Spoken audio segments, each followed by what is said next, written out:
9:06 on Super Talk 99.7 WTN. Hey, how are you? My name is Chris Hand. Show's brought to you by our friends at Better Water LLC, water filtration systems, water softeners, betterwater.com. We got Mason Fleming producing, Joan Jones in the newsroom. Did I do something to make Joan upset yesterday? Do you think is that what was going on? Why? Why do you say that? Because I thought you might have been a little salty at me.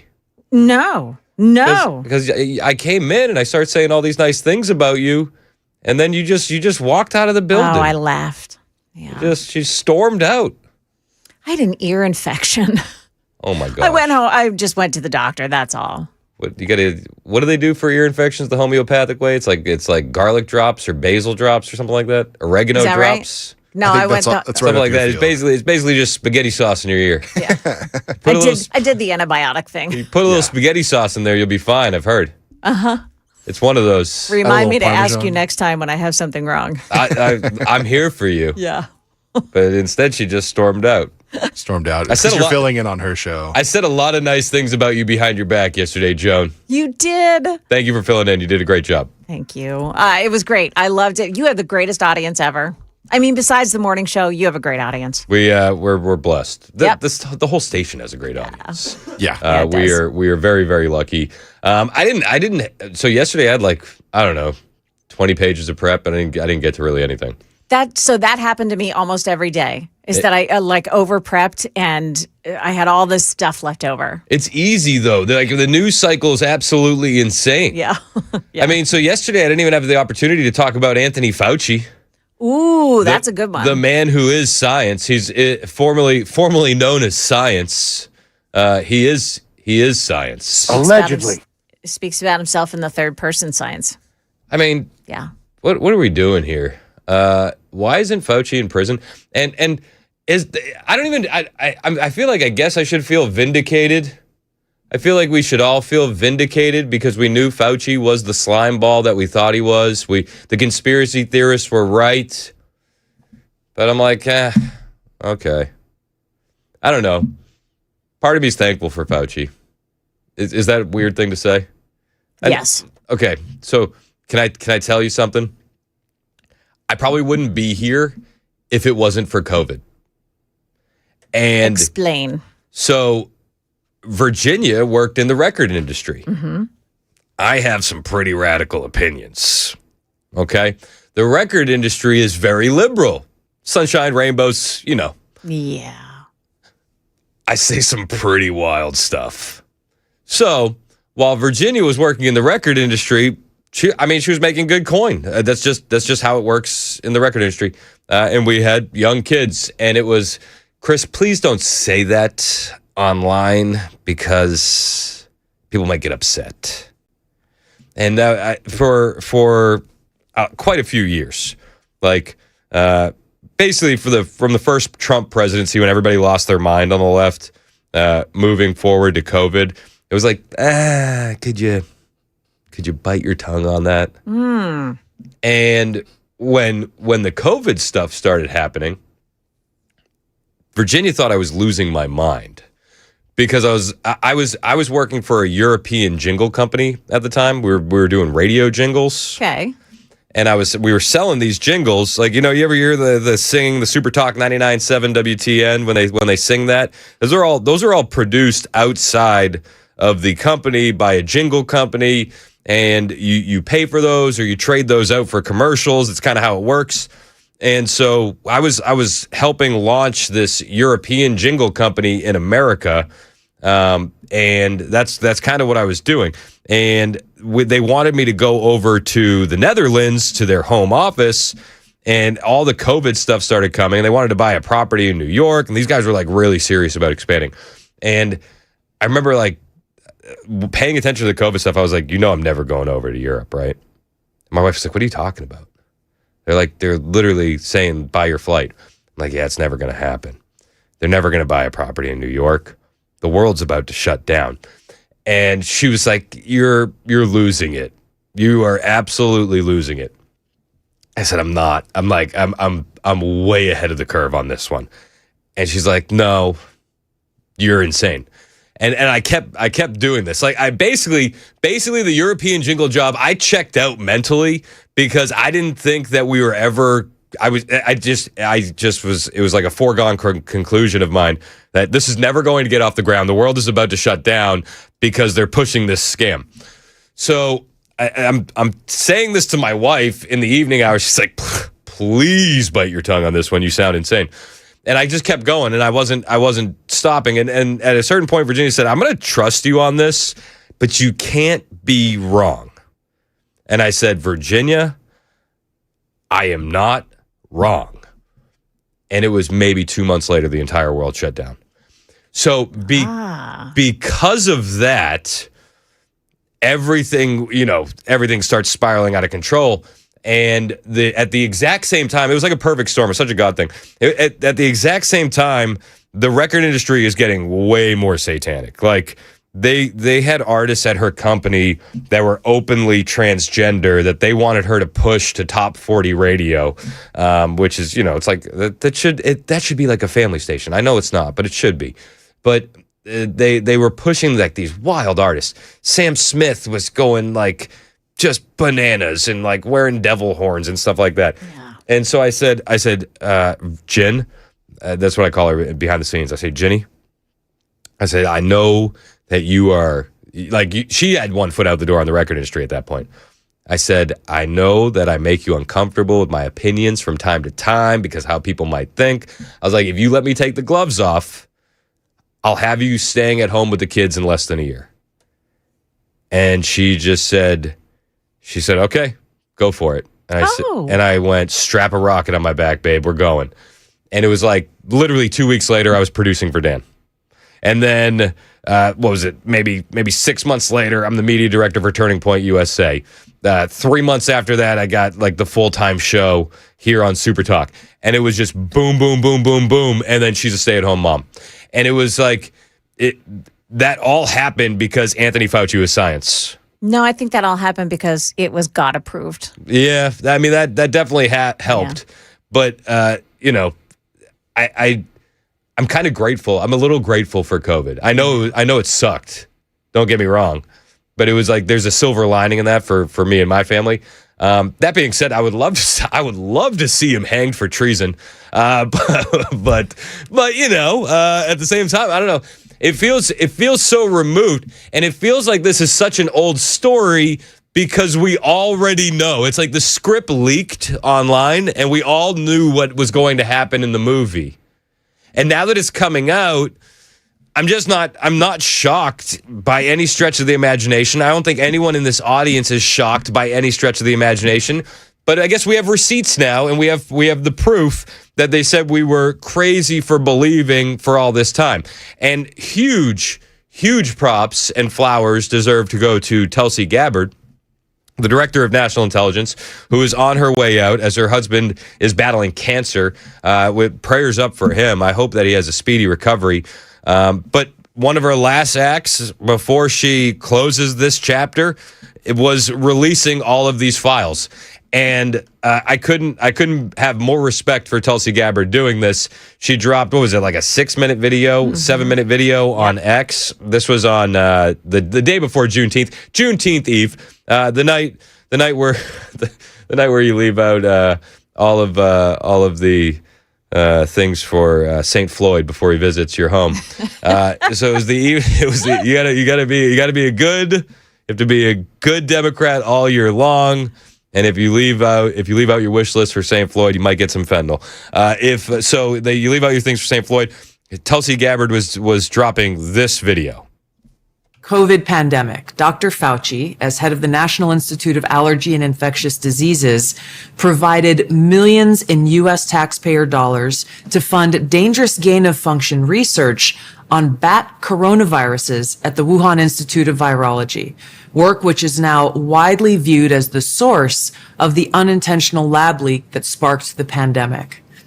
Now, in support of President Trump's maximum transparency mandate, today, on my final day as Director of National Intelligence, I'm releasing never-before-seen communications and documents that expose exactly how Fauci worked with politicized career leadership in the intelligence community to suppress the truth about his actions the virus's lab leak origins and his role in directing U.S. funding for this dangerous research that caused immeasurable harm and countless lost lives. Now, these documents expose Fauci's direct role in influencing and manipulating IC assessments on COVID-19 and how Fauci lied to Congress in 2024 when under oath he denied knowledge of or participation in discussions with intelligence officials about viral research.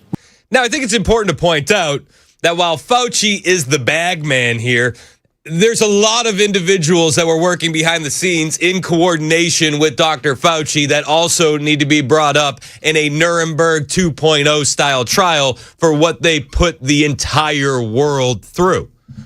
And they all should be held accountable. Auto pen pardon be damned.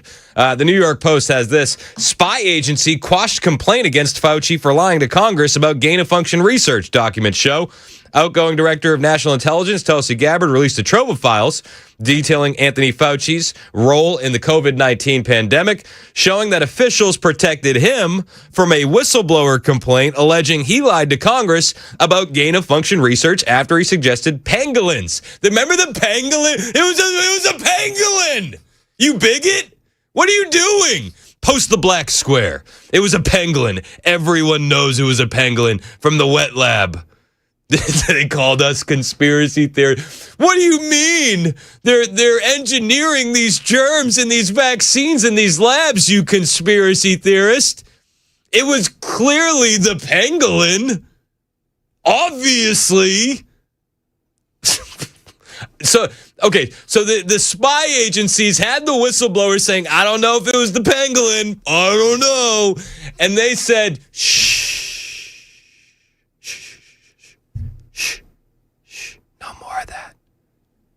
Can't talk about that.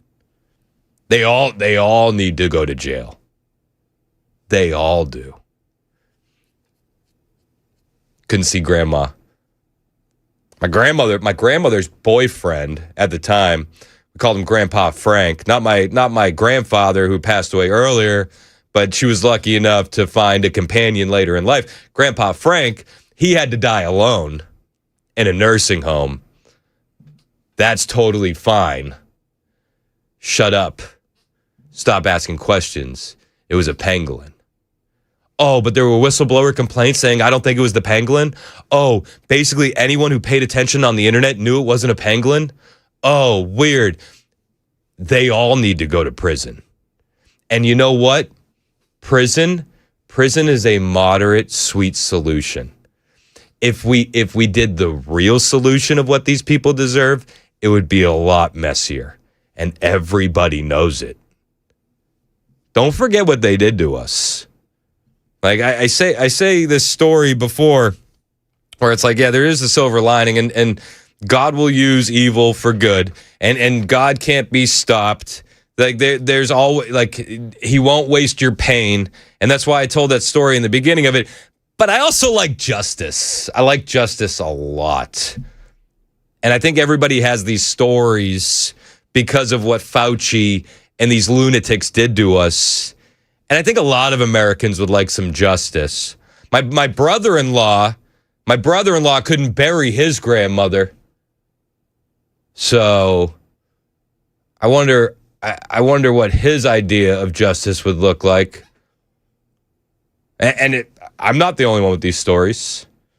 Everyone has these stories. Fauci, the documents show, met with a group of CIA officials on June 4th, 2021. That organization should be shattered and thrown into the wind, and everybody knows it. Weeks after his fiery May 11th denial to Congress that he funded risky research into coronaviruses in the same Chinese city where the pandemic began.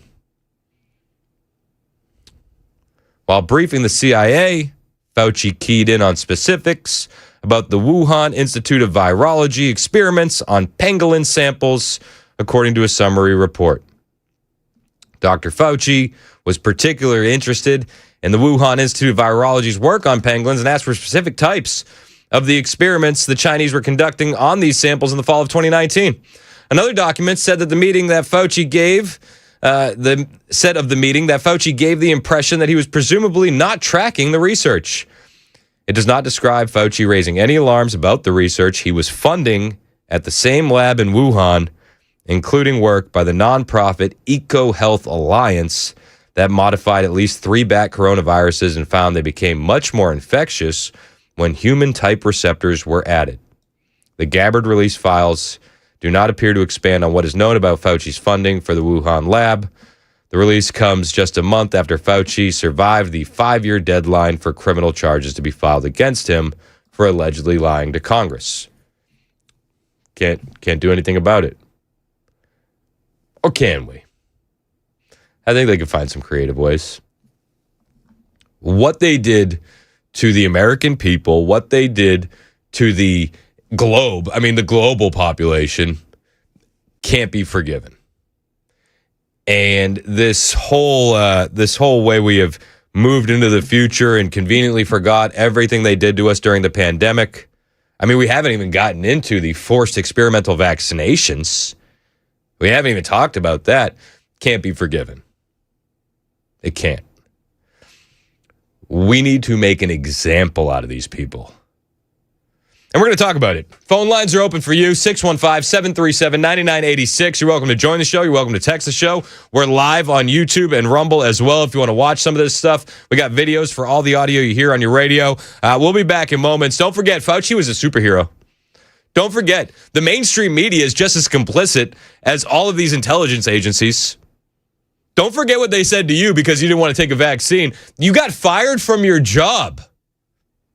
Crazy. We're diving in.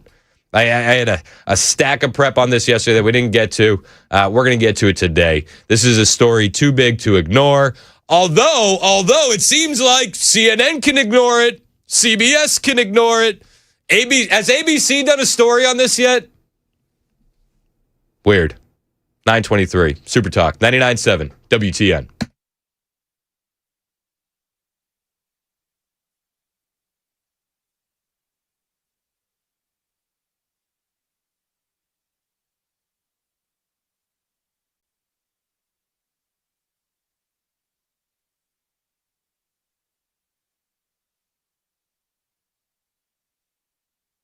Hey, what's up? It's Chris Hand here from my friends at Better Water LLC. We love these guys. Great sponsor of the show. We have a water filtration system, a water softener in my home. It is absolutely fantastic. You should get one for yours. Maybe you're like, I'm good. I don't know if I need it. You should test your water today, actually. That might be the final answer that you need on whether or not you need this water filtration system.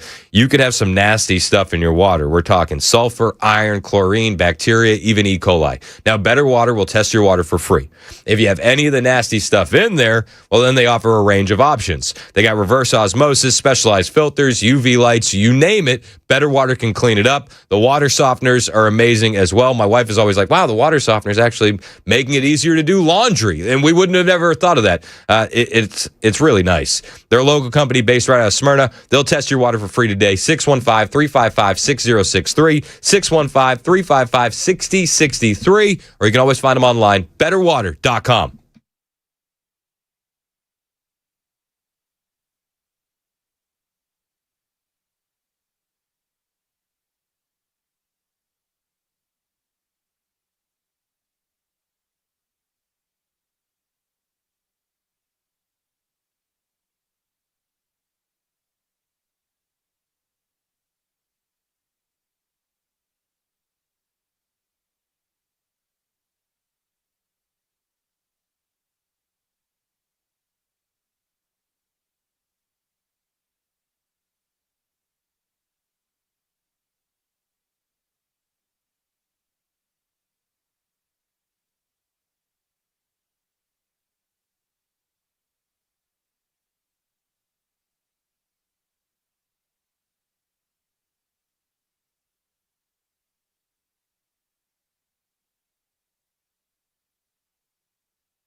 The guaranteed offer is the simplest, least stressful way to sell your home. You go to our website, you fill out a quick form, we set an appointment, we bring you an all-cash offer. Literally, there's no lockbox on the front of your house, there's no showings, we pay all cash, we close in as little as 21 days, stress-free. We've helped thousands of homeowners just like you sell your home the hassle-free way with a guaranteed offer from Mark Spain Real Estate. Hey, this is Pastor Al, and join us on Super Talk 99.7, Sunday evenings from 7 to 8. We're going to look at the news from a biblical perspective.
Up ahead, what they're doing in Texas to protect the nation's beef supply. It's coming up at 9:30 on Super Talk 99.7 WTN. I like beef. I want to keep it protected. Jones got the headlines in less than a minute. My name is Chris Hand. The show is brought to you by Better Water LLC. We're talking about Anthony Fauci. What do you think should be happening to Anthony Fauci and everyone involved in the greatest cover-up of our lifetimes when it comes to the COVID-19 pandemic, scamdemic, whatever you want to call it? We're taking your phone calls on the situation when we get back. 615-737-9986. Outgoing Director of National Intelligence, Tulsi Gabbard, dropping an absolute bomb late last week on the eve of Juneteenth of all days. We're going to talk about that and more. Saint Fauci, that's what they used to call him. You know when I knew Fauci was as evil as the day is long? When I saw him sitting alone at that Washington Nationals baseball game. And I said, I don't think that guy's who they say he is. You remember that? Sitting alone in a stadium with a mask on. You must wear your mask. Except for that time when he said, don't wear a mask. And then he tripled down. He said, it's 3 masks, actually. You should actually wear 3 masks. Some people are still wearing masks. We were in the airport last week, and I see a family, and they're walking through. They're wearing masks. Why? Breathe the air. Show off the smile that God gave you. Some people are still living in the pandemic. Some people have been mentally wrecked by this thing. A generation of children, you could argue, were stunted in their development by this thing. We're going to talk about all that and more. What do you think should happen to Anthony Fauci? 615-737-9986. This is Super Talk 99.7 WTN.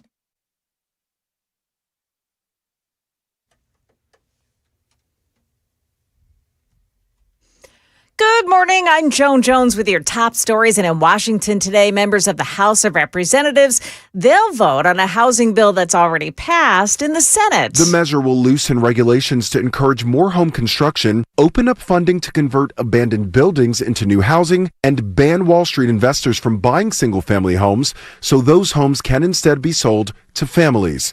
5 Republicans voted against the bill, a recent report finding a nationwide shortage of 10 million homes. That's ABC's Lionel Moise. A new Tennessee law will take effect next week on July 1st. It clears the way for teachers to talk about Christianity's influence on the founding of the USA.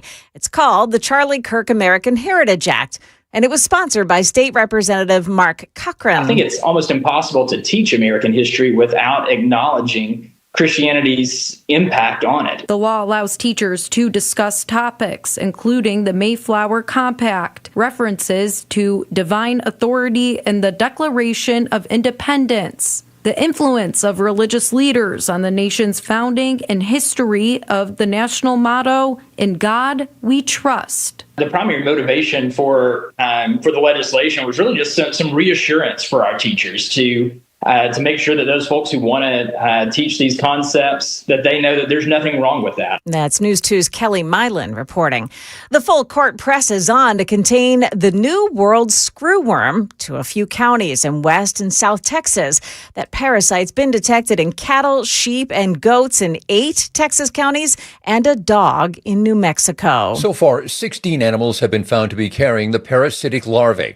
The U.S. government is releasing sterilized parent flies to mate with unsterilized flies to stop the cycle. We really need 400 million flies so we can cover the whole country. John Bellinger is the government's lead advisor for New World screwworm readiness. He watched the parasite hit his grandfather's cattle herd in the 1970s. I remember it well. It's back. We've got to go solve it. Jim Ryan, ABC News. That is the latest news. Weather's next. I'm Joan Jones, WTN News.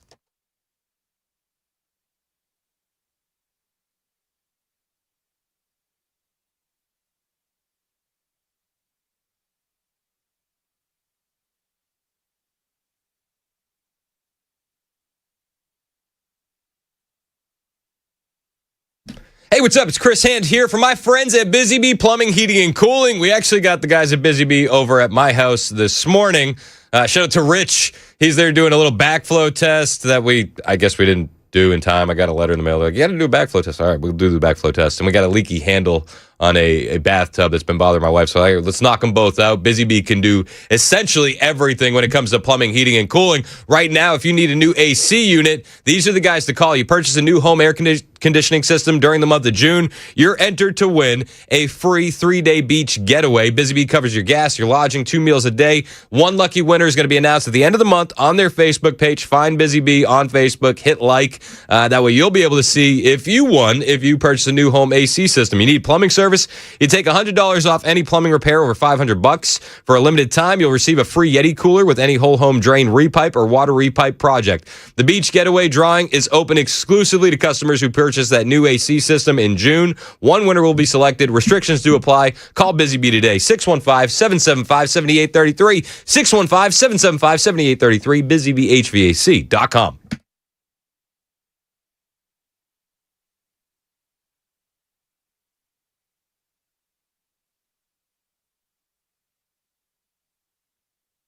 Remember last week with the Tylenol stuff? Yeah. Okay. And then Britain, they came out and they said, don't listen to anything Trump says. You remember that? Don't listen. Don't listen to the orange man. Tylenol's totally safe. And then we were like, well, should we listen to Tylenol? Because they said don't take it while pregnant. Yeah, they said that a while ago, didn't they? Yeah. Well, I've come to a new conclusion. We don't need to listen to anything the British government says, which leads me to this headline. First cousin marriage has benefits, says NHS guidance, despite birth defect risk. First cousin marriage is linked to stronger extended family support systems and economic advantages. It's a strong family. Now, it's important to point out the real reason that they're doing this is because they've been culturally invaded by Muslims. I know. Listen, it's uncomfortable. People don't want to talk about it, but we'll talk about it. Diversity is our strength. Yikes.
You are seen to many as a superhero, but you are a human being, and you've been working nonstop since all of this began, communicating with the public, trying to get a handle on this pandemic in terms of the science. So how do you keep yourself going in the face of all of this death and disease? Oh.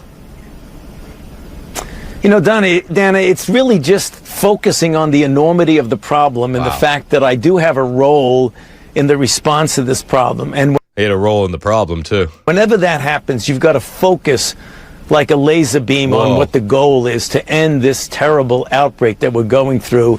And I don't really, you don't have time for feeling sorry for yourself that you're tired or that you feel like you just got to suck it up, as it were. I use that because that's what it feels like sometimes. But that's what you do. You got to realize that here we are in this country and in this world with so many people who are suffering and dying from this terrible scourge that we're under.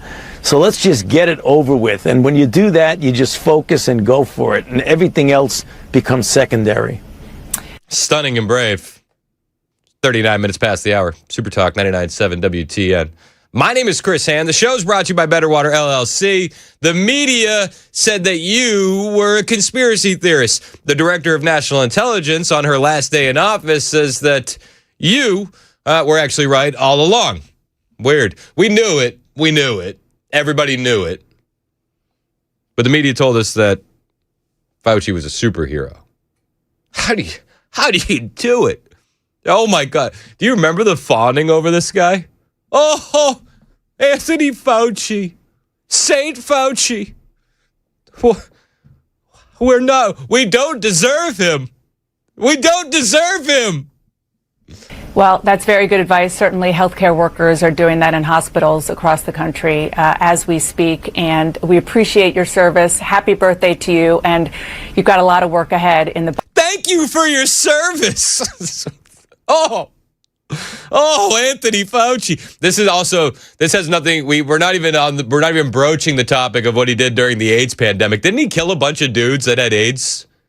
Right? Like, I'm not misremembering that.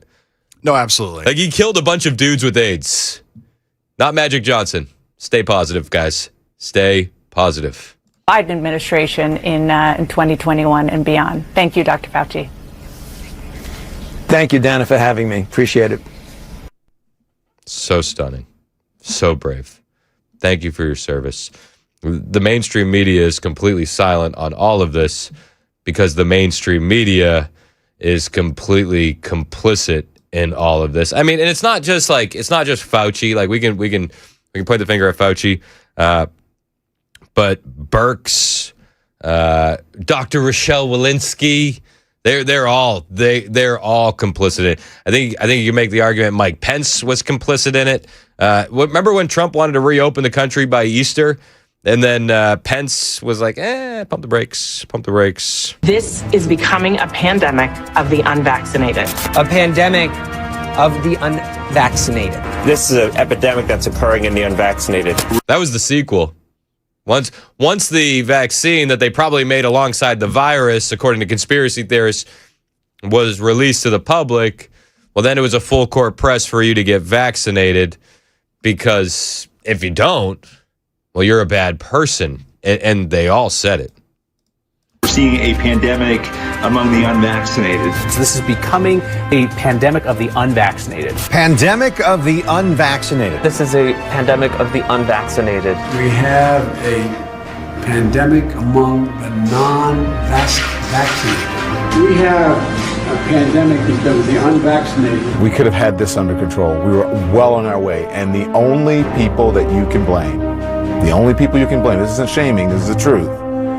Maybe they should be shamed, are the unvaccinated. We've got to shun folks. We've got to shun people into getting vaccinated. We need to shun those that refuse to get vaccinated. The unvaccinated people have put us in the position that we're in now, and it is not a good place. The only pandemic we have is among the unvaccinated, and they're killing people. Just 36% of the people in this county are vaccinated. Every seat is full. No social distancing or masks. But yeah, they were mad that people went to a Trump rally. They weren't mad if you went to a Black Lives Matter protest. That was totally chill. Because, social justice was the cure for the pandemic at the time. You recall. If you protested the lockdowns, well, then you were being unsafe. If you were outraged that George Floyd overdosed on fentanyl, then you were totally cool. That was chill. That was a vibe. Nothing to worry about. Mainstream media is silent on this story because mainstream media has been complicit every step of the way. You know it. I know it. Anthony Fauci, we were told, was the greatest American to ever live. Everyone said it. NBC, ABC, CBS, Meet the Press, Newsweek, everybody. The single most respected voice in the pandemic, it's Dr. Anthony Fauci. The man who's become known as America's doctor. The nation's top infectious disease expert, Anthony Fauci. You are seen to many as a superhero. Dr. Anthony Fauci, American hero and New York Yankee fan. You've done so much for this country in terms of this crisis, so I really appreciate your insight. Who better to give us answers that we can trust than Dr. Anthony Fauci? The perfect person to answer our questions today.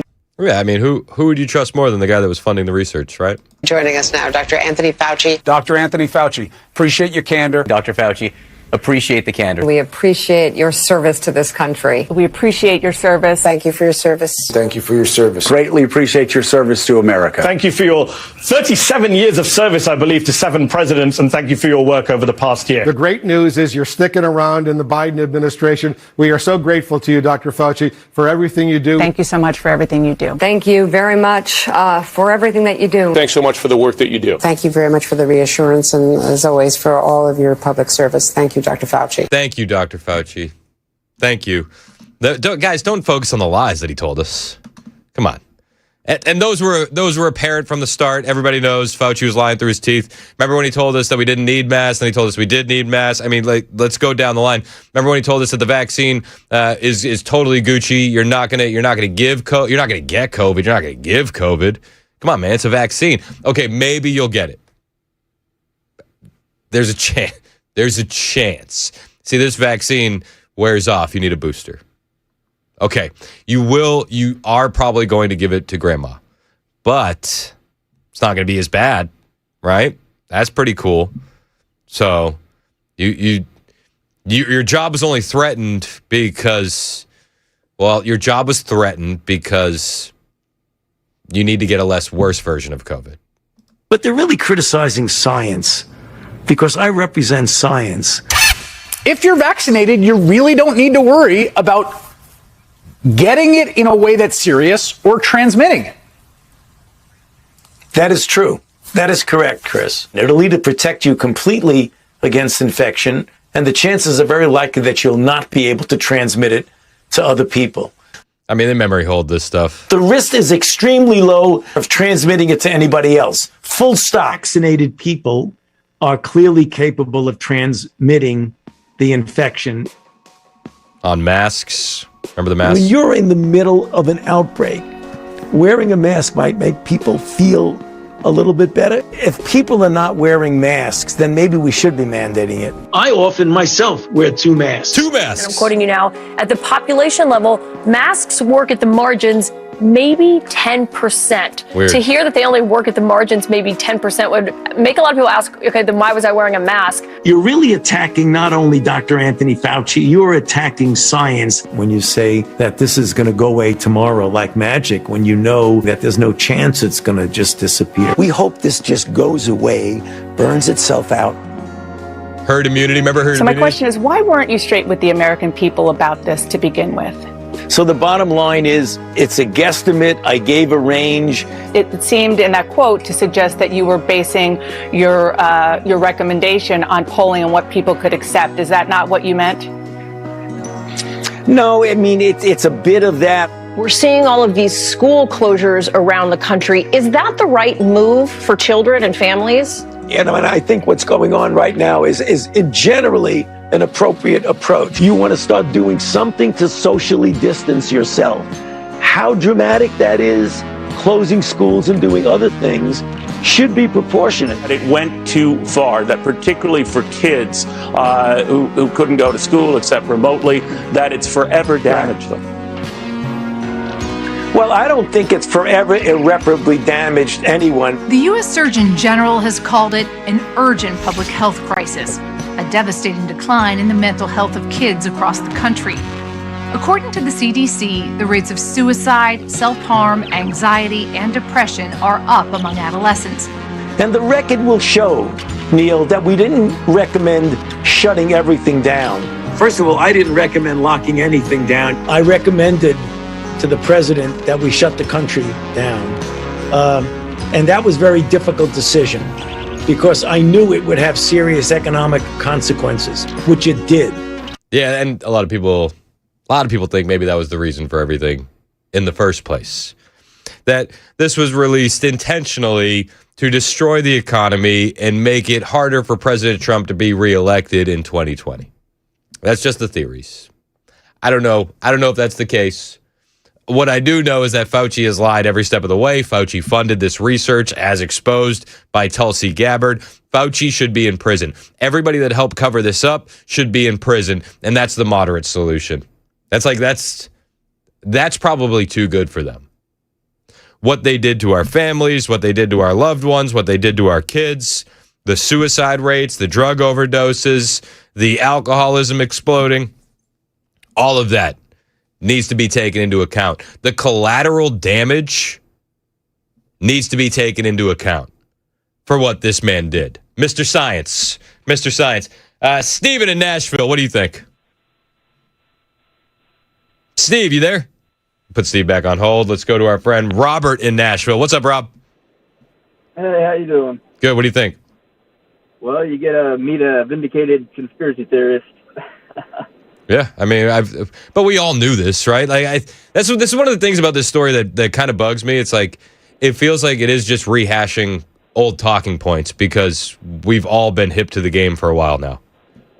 Oh man, so I knew about this back in 2016. Tell me how you knew about it in 2016.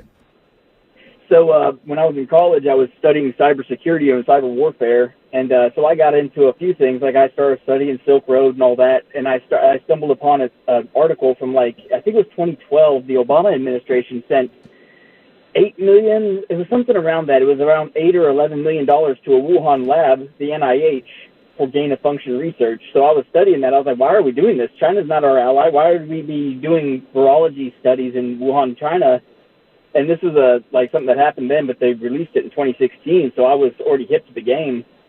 So when Fauci came out, I looked his last name up because I was like, this guy looks like the angel of death. His last name, verbatim, dude, is ancient Italian for the wielder of the sickle. He's the angel of death, dude. Look it up. Don't even take my word for it. Literally look it up. So from the jump, you're like, you didn't believe any of this. Yeah, no, I was blackballed on Facebook because in 2020 I said the 6-foot rule is arbitrary, it's made up, don't follow it, it's not real. They said you're spreading false information, you're a liar. Flash forward 4 years, Fauci says what I said verbatim in congressional hearings. I mean, do you remember? And that was wild. But do you remember the arrows pointing when they tried to make all the grocery store aisles one way? Yes. It's just the absolute insanity of it all. Remember the plastic sheets that people would hug each other through, so you could go hug grandma, people swimming in masks, people wearing fish bowls on their heads, just insanity. They wanted to test us. It was a pressure test. It 100% was. I appreciate the call, Rob. Let's go to our friend Tony in Montreal. Tony, we got about 2 minutes. What do you got? Well, I'm going to be blunt.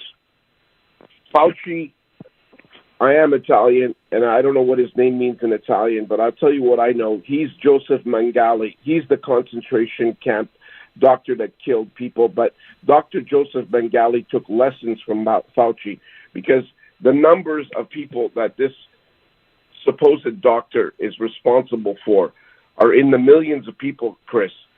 Doctor, and I say doctor with a high degree of misgivings, I don't believe Fauci was honest with your country or any of the other countries. And our country followed the Trump government with this belief that we were doing well. But during this period of time, many people suffered.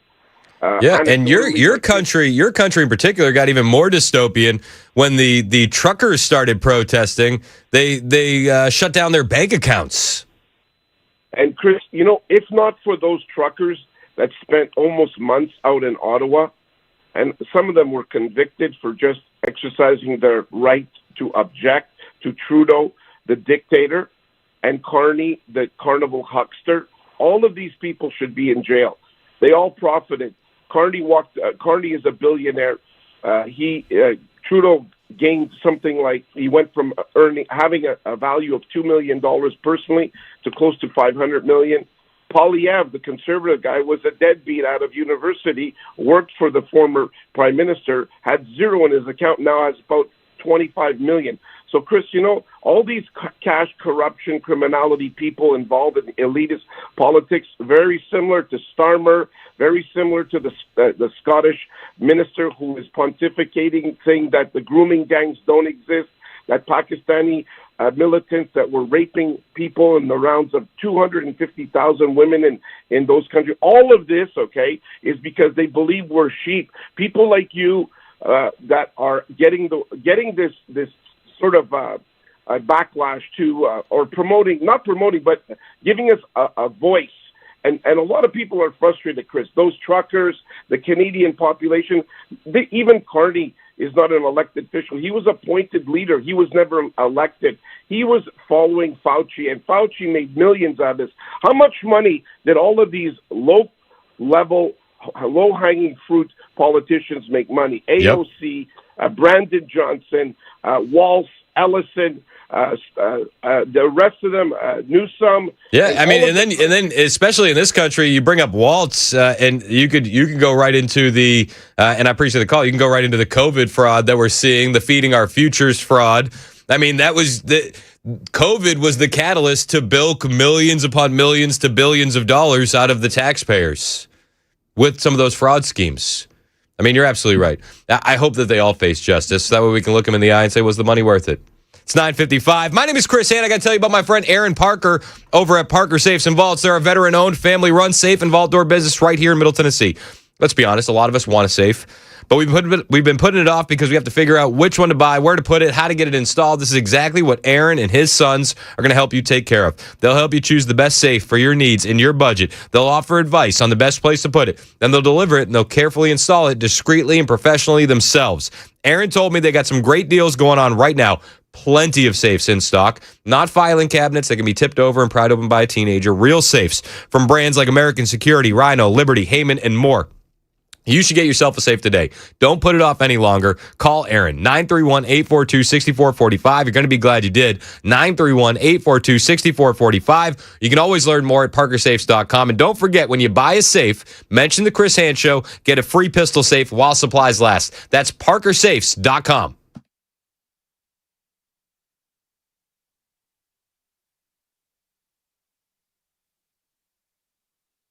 Hey, it's Dan Mandis from Super Talk 99.7 WTN and Nashville's Morning News. I'm here with Chris from USS, United Structural Systems. He's checking out my basement, my foundation, my crawl space to see if there's anything wrong. Fingers crossed.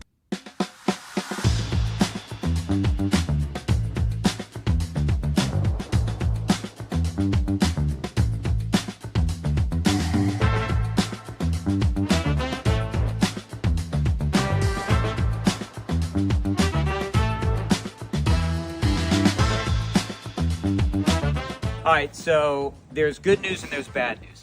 The bad news is we found some cracks in my basement wall. The good news, I've got Chris here who's going to walk me through the next steps. Yes, so unfortunately, your house has been subject to the pressure of the dirt. The hydrostatic pressure, heavy dirt pushes on foundation walls, and you've got a little bit of what we call bowing. So that wall is pushed in a little bit.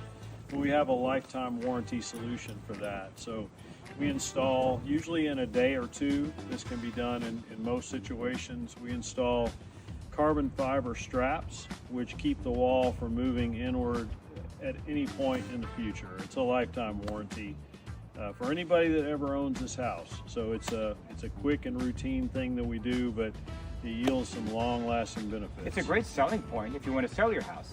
Absolutely.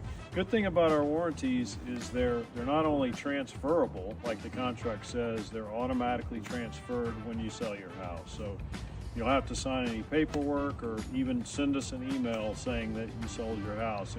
Warranty would transfer to the next owner.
Good morning, 10 o'clock. I'm Joan Jones with your top stories. 2 more people have been arrested in connection with the plot to attack the UFC event at the White House. Lucas Tomlin of Fox News says William Faulkner and Jordan Rinker are charged with conspiracy to commit murder. Prosecutors allege the plot called for explosive-laden drones to strike near the White House before sniper teams opened fire on attendees. Investigators say Rinker played a supporting role, accepting $1,200 from alleged ringleader Abraham Alvarez, transferred a pump-action shotgun, discussing carrying explosive-laden drones, using a 3D printer to produce drone components, and seeking explosive materials. Now, a total of 7 men have been arrested in connection with the plot. Now, neither of these 2 most recent arrests, neither man has entered a plea just yet.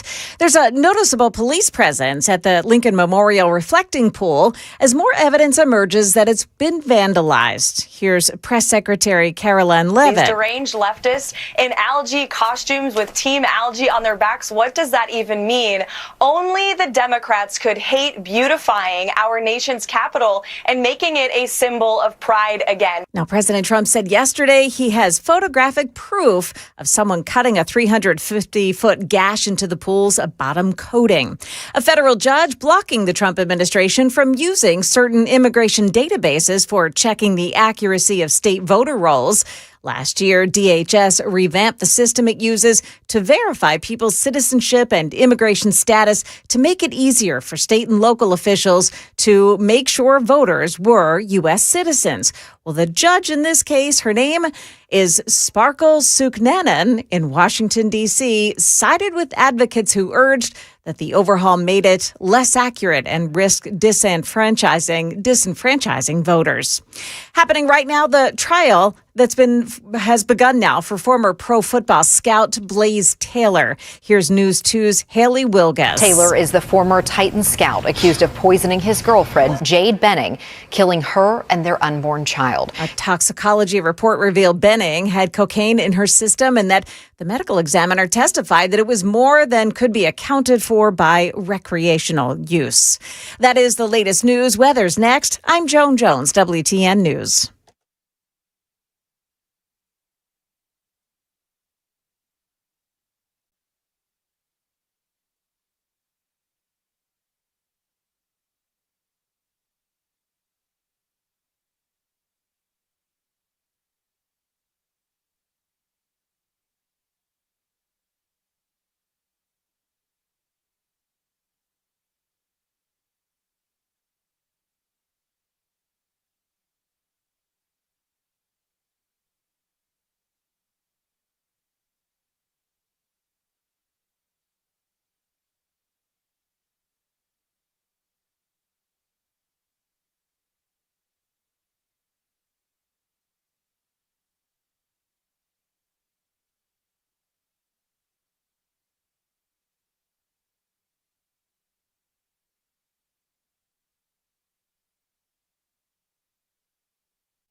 It's 10:06 on Super Talk 99.7 WTN. My name is Chris Hand. Show's brought to you by Better Water LLC, water filtration systems, water softeners, betterwater.com.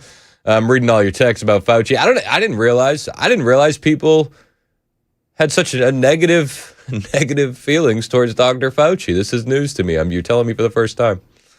A lot of people are much more savage than I was on the air. Sometimes I gotta play nice. I'll tell you what I really think in person sometime. Next event, just ask me. Yesterday, Mason, you watch comic book movies. Maybe you could help me with this. I'll try. Yesterday, President Trump signed 2 major executive orders on quantum technologies. What? Are we getting a multiverse? I don't want to meet the multiverse versions of me. Do you think that, I feel like if I met the multiverse versions of me, they would be far more impressive and I would be really disappointed. That's kind of where I'm thinking too. You know what I mean? I feel like I've done some cool stuff and then I meet them and I'd be like, oh. I would only want to meet worse versions of myself in the multiverse. I'm okay with that. You know what I mean? Where I'm like, wow, this version of me did pretty good, you know? I wouldn't want to meet ultra successful versions of myself. No, absolutely not. That would be a letdown. Only if I can ask them if I still have time to catch up. Well, that'd be cool. But if you found out that you were the worst version of yourself after meeting them in the multiverse, oh, you didn't buy Bitcoin in 2018? You mean I'm the floor? Is that what you're? Yikes.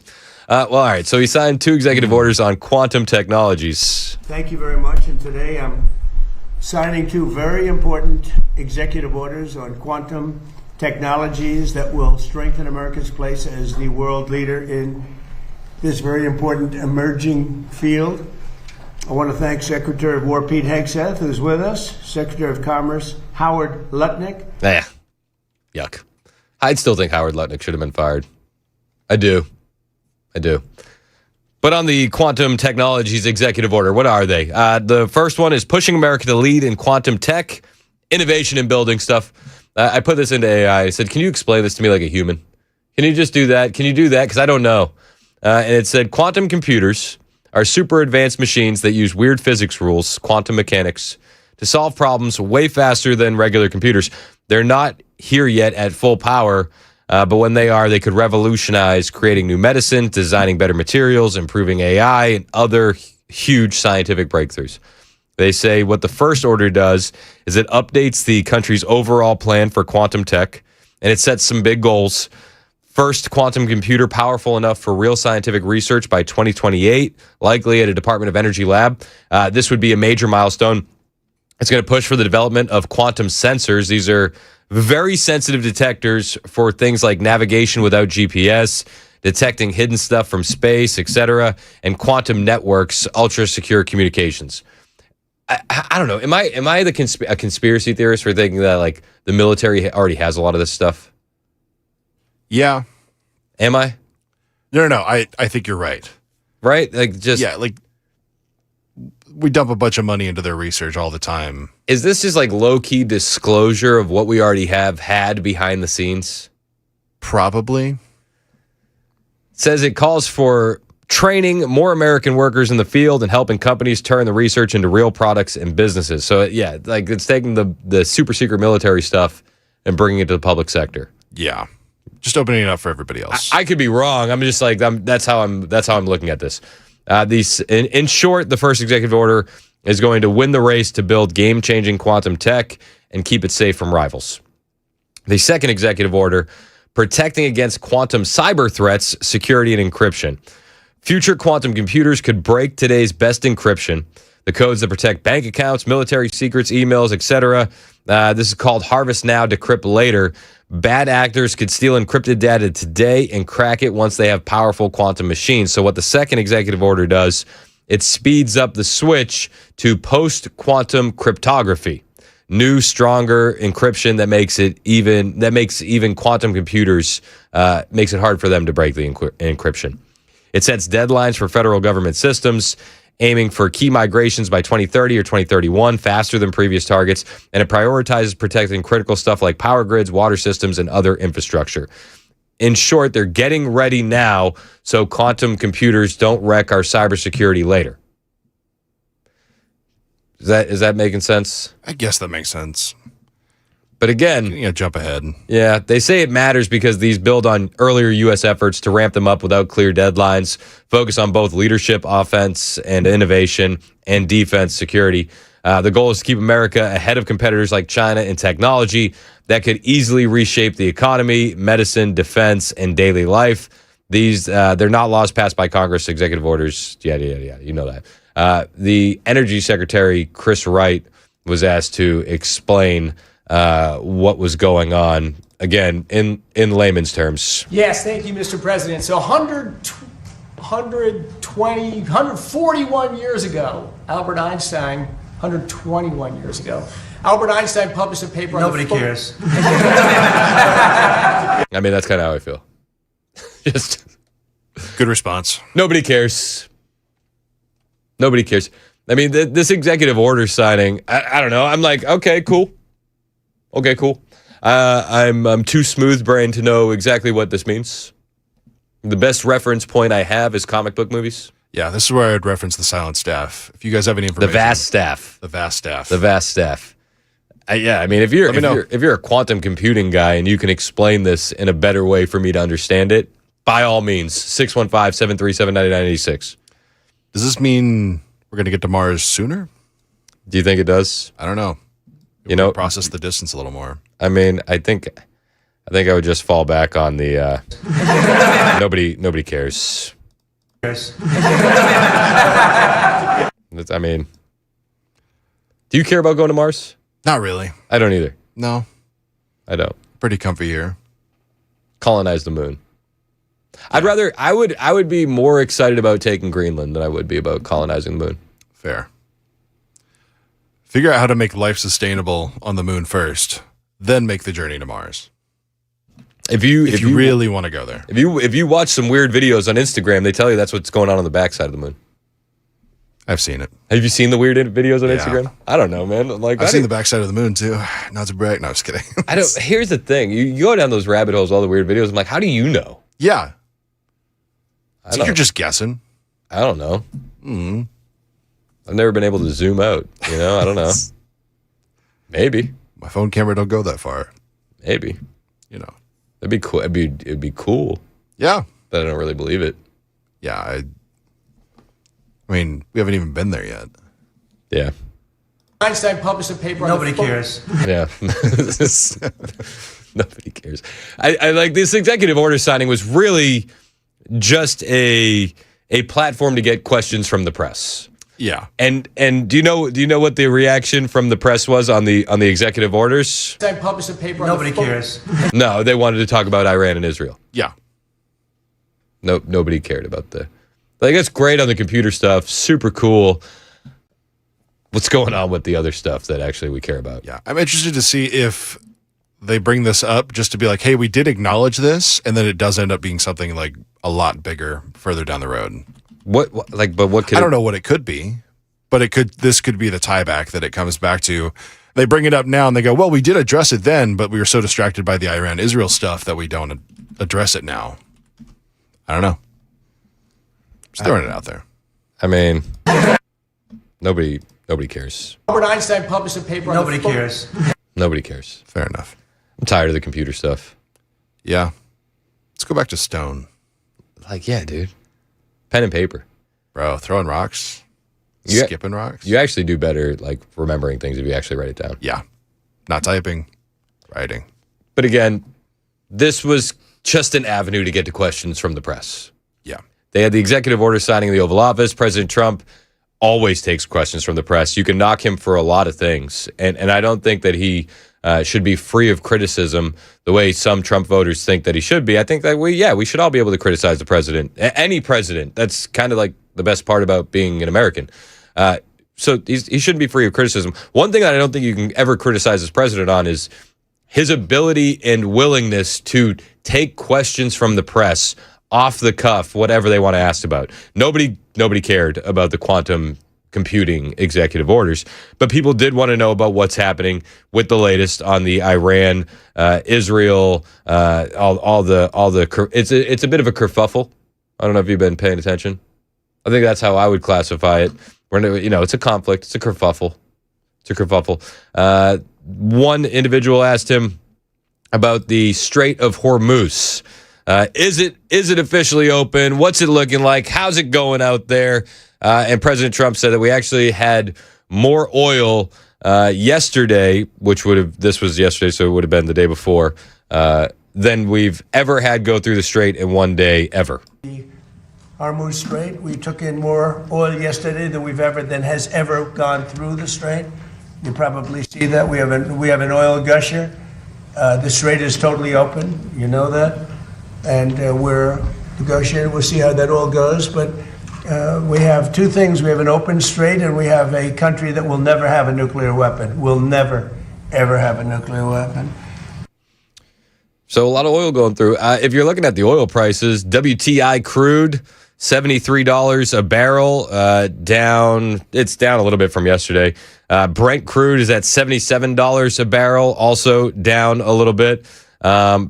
Prices are volatile still, given the nature of the conflict, but trending lower recently, and that's because of the optimism around the Strait of Hormuz being reopened and the U.S.-Iran talks that are now ongoing. And, obviously the strait being closed caused disruptions. The strait being open brings more oil to the market. The prices in Tennessee are going down for gas. I mean, they're going down quick.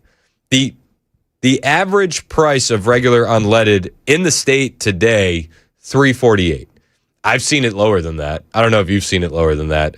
I mean, in some rural areas, I've seen that it's as low as like $3.15. I haven't seen it personally. I've read that it's that low. I saw around $3.30, I think, coming in this morning. What are you seeing? Yeah, I saw $3.34 at the gas stations near me in Lebanon. I jump over to the Costco. It's $3.05 over there. Not to brag, but no, yeah, they are definitely coming down because last week they were at $3.60, $3.54 around where I'm at. If prices keep dropping, this is going to help us as we get to the midterms. Oh, absolutely. Like we need these prices to drop. But it has to stay consistent. Yeah. We can't have if it jumps back up here in the next couple of weeks, I think people are going to be like, oh, prices are indecisive. I can't trust them. No, I'm with you. President Trump also said that Iran is going to be using new funds to buy American farm products. J.D. Vance announced this yesterday in Switzerland. We played the clip. The president confirming it inside the Oval Office. This is a big deal. I mean, a lot of people are like, they're unfreezing Iran's funds. And then the president's like, yeah, well, we're doing it and they're buying our products. It's benefiting our farmers. It's one of those things that I don't know. I don't know if I'm right or wrong, but you see people that are like, oh my gosh, how could we be negotiating with them? They're killing their civilians. And then we're like, well, we're unfreezing assets so that way they can buy our farm products and feed their civilians. We need to keep bombing them. Okay. I don't know. Do you want to keep bombing Iran? No. Does anybody want to keep bombing Iran? Nope. I mean, let me know what you think. Honestly, like, if you think the better option is to continue bombing Iran, 615-737-9986. Sure that the Iranians won't use profits from oil sales to rebuild their military. Well, they're not supposed to be doing that, so we'll see. But they're supposed to use money to buy food for their people, because right now their people are very hungry, and they're buying it exclusively from us. Corn, soybeans. Should be a lot of money. I hope it's a lot of money. I mean, here's the thing. I'm not going to pretend that I care. I think we have problems at home, and Iranian civilians are low on my list of priorities. But if it helps our farmers, that's pretty cool, right? That's a net positive. If oil prices are coming down, that's pretty cool. That's a net positive. They agreed to not have a nuclear weapon, not purchase a nuclear weapon. They're going to let in the IAEA inspectors. Okay, I'm here for it. I mean, I hope it's the honest truth. I don't necessarily think that you can trust the Iranians, but what's the alternative? What's the other proposal? Keep bombing them?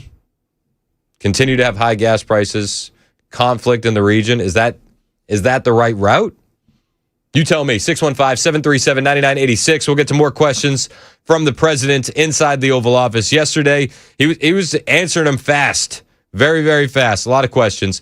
The conversation eventually moved to Israel. We'll bring you those comments as well. It's 10:21. This is Super Talk 99.7 WTN.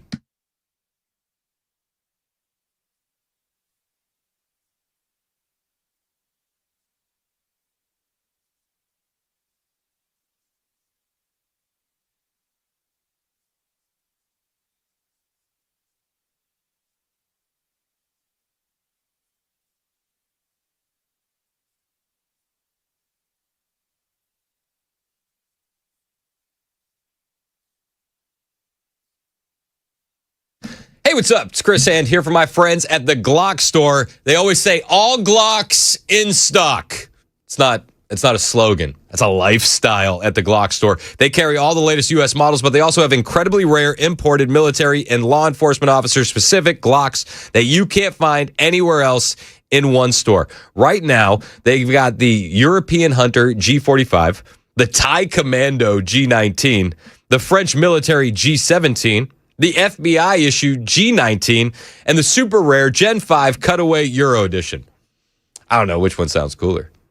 If it was just me personally, I feel like Thai Commando just sounds the funnest. I could be wrong. You can try out all these guns when you go to the Glock store. You can rent them out. You can shoot them in the Shoot 270 indoor training rooms. But they also have pre-built customs, fully decked out with the best optics, performance triggers, weapon lights, and more, all designed to work seamlessly together at prices significantly less than buying separately. The best brands, the best prices. It's the Glock Superstore. Minutes from the airport, worth the drive from anywhere, always open online, glockstore.com.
The Maryland man is back in the news. We'll tell you what's happening with the Kilmar Abrego Garcia case at 10:30 on Super Talk 99.7 WTN. That's Joan Jones in the newsroom. Headlines on the way in less than 5 minutes here on Super Talk 99.7 WTN. Hey, how are you?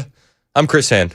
Show is brought to you by Better Water LLC. Water filtration systems, water softeners, betterwater.com. Did you see that text I got? 9868 said, didn't you advocate for nuking Iran? I did. A couple times. But my intentions were pure. I promise. Just trying to end the conflict as quick as possible. All I wanted to do was end the conflict. I felt like the only options were negotiations or nuke. I was going to say, to be fair, you did bring up the negotiations. So I said, okay, if we can't negotiate, nuke them. And I might have been a little excited about that. But I'm fine with negotiations. I want to win midterms and get out of the Middle East. Yeah. It's all about intentions. My intentions were pure. Has anybody ever said that before? I did say nuke them, but I promise my intentions were pure. Okay? I swear. I had the people's thoughts at Listen, I feel like you're worried about the Iranian people. They got the better end of this deal. They could have had nuclear fallout. They're getting soybeans. Come on. What do you want me to do? Soybeans are pretty good. I don't have a hand in these operations. Compared to nukes. I'm but a humble meme farmer. Pure You intentions. you have two options, two choices. Soybeans, nuclear waste. I think they made a good choice. I think soybeans taste better than uranium. I'm just saying. I probably would have taken the soybean deal. It sounded like a better deal. Would you have made that deal? I'd make that deal. Would you? Nukes or make that soybeans? How about you, Udovich? You make that deal? I'd make that deal. I don't blame you. Damn good deal. I don't blame them. I don't think you can. No. So yes, I did advocate for nuking them on a couple occasions. I thought that was a speedy option. But not the only option. I'm looking for speed here. That's what I'm looking for. Speed run the Middle East. Goodness gracious. But guys, they'll tell you this is Iran winning. This is what we get. But now you're letting the Iranians win. President Trump disagrees. And their first level of leaders, gone. Their second level of leaders, gone. Their third level of leaders, you have to hear the conversations. Who wants to be president? Well, I don't want it. Nobody wants to be president. And then we have to read that they're doing well. They're doing so badly. In the meantime, we're setting records. We have the strongest economy we've ever had. We have $18 to $19 trillion being poured into our country. We're building factories all over the place. We have more people working today than at any time in the history of our country at higher salaries. So when you ask a question like that, it's so stupid. I do. I think he's hilarious. I love that he always takes questions from the press. We'll bring you more of these questions from President Trump and members of the press on the way. He gave a big shout out to J.D. Vance and Marco Rubio, but he knows it's like a little bit of honey. There's a little bit of vinegar, because at the exact same time he gives a shout out to J.D. and Marco, he then just craps all over AOC and one Ilhan Omar. Ilhan Omar's got some issues. We'll talk about that on the way as well. It's 10:30. This is Super Talk 99.7 WTN.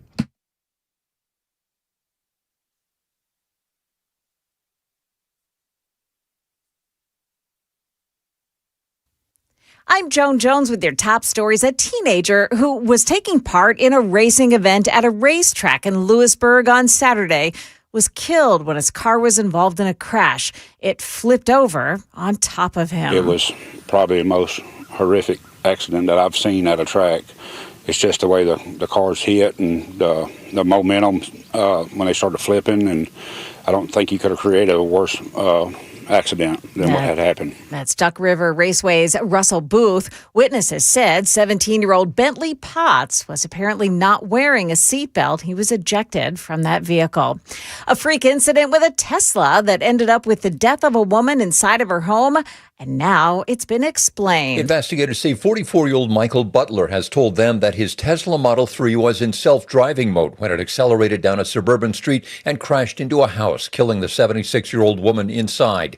Tesla's vice president of Autopilot posted on X that Butler had manually overridden the self-driving mode and had accelerated to 73 miles per hour before the accident. That's ABC's Jim Ryan. Just a few weeks ago, a federal judge had dismissed the human smuggling case against Kilmar Abrego Garcia, calling it vindictive, despite admitting that there is no sufficient evidence to support that claim. Well, now the DOJ says it will appeal. The charges stemmed from that viral Tennessee 2022 traffic stop, during which Abrego Garcia was driving a van packed with Spanish-speaking men. That is the latest news. Weather's next. I'm Joan Jones, WTN News.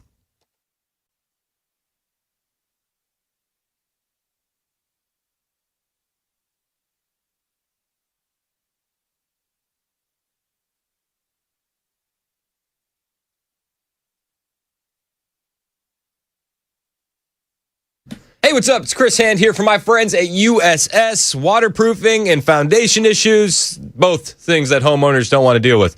We'll see a little leak. Or we'll see a crack, maybe a door doesn't close right, and you'll think, I'll get to it later. And then the rain stops, and the leak stops, and it dries up, and you're like, oh, it's fixed.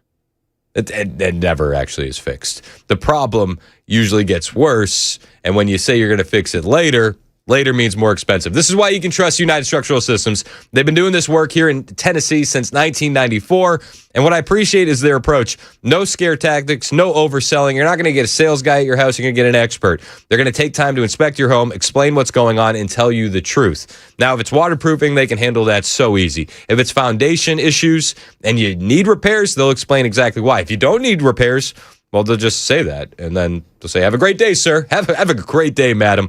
Right now, you can get your job done, get the peace of mind, and pay later with 24 months, no interest financing through the end of June. Don't wait for the foundation problems to get worse while you wait. Visit USSTN.com or call 615-488-7855, 615-488-7855, USSTN.com.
"36 minutes past the hour. Super Talk 99.7 WTN. My name is Chris Hand. You know, we're coming up on 3 years of the Chris Hand Show here on Super Talk 99.7 WTN.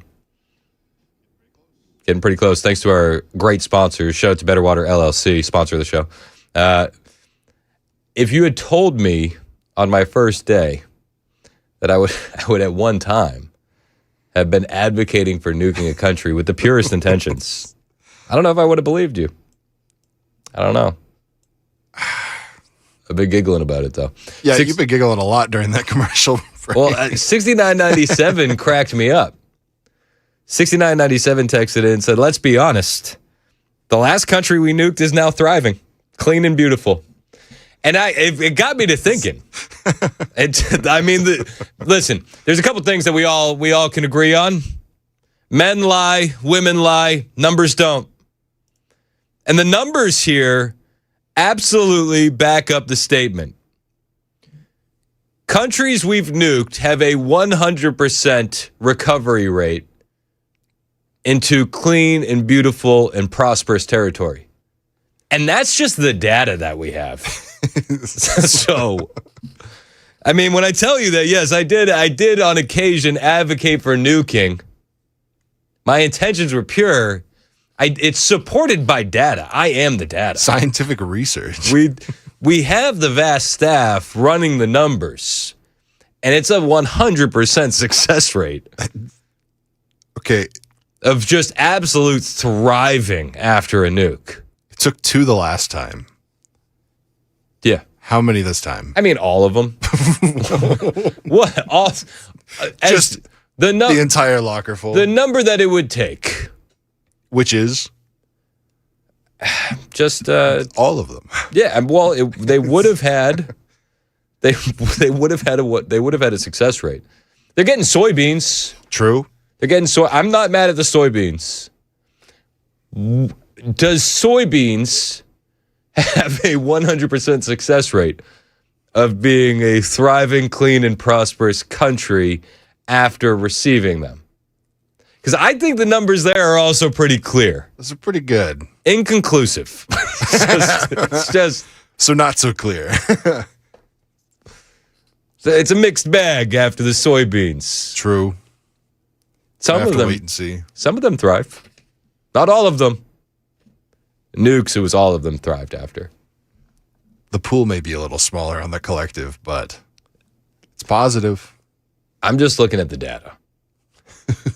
If you analyze the numbers, as a true scientist does, Larry texts me, Dr. Hand, you represent nuclear science. I do. Thank you for your service. Listen, when they were doing the Manhattan Project, they had no idea. No. They unlocked something there. Prosperity. It's just men lie, women lie, numbers don't. So, yeah, I mean, you can 48.99 said, just imagine what California could be. Oh, jeez. Calm down. Hold on. Friendly fire is not on. I'm not advocating for that. Yet. Give them soybeans. People be texting. People be texting. They don't think it'd be like it is, but it do. 100% success rate. So. All right. That's all I got. That's all I got on that. We got more questions from the president inside the Oval Office yesterday. He was doing the executive order on quantum computing. Nobody cares. Nobody. No, you don't care. I don't care. It's nerd stuff. That's how we feel. Congratulations. Good job. We signed another executive order that Congress will never codify into law. Nerd stuff. Nerd stuff. So they did nerd stuff, and then they asked about real stuff. So President Trump, he did the honey and vinegar thing. Did a little bit of sweet, a little bit of sour.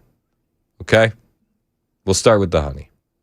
We should always start with the honey. You catch more flies with honey than vinegar, my friends. Gave some honey. The honey was for his guys, J.D. Vance and Marco Rubio. I do think Vance is going to be the nominee here. I think Marco Rubio. I don't think Marco.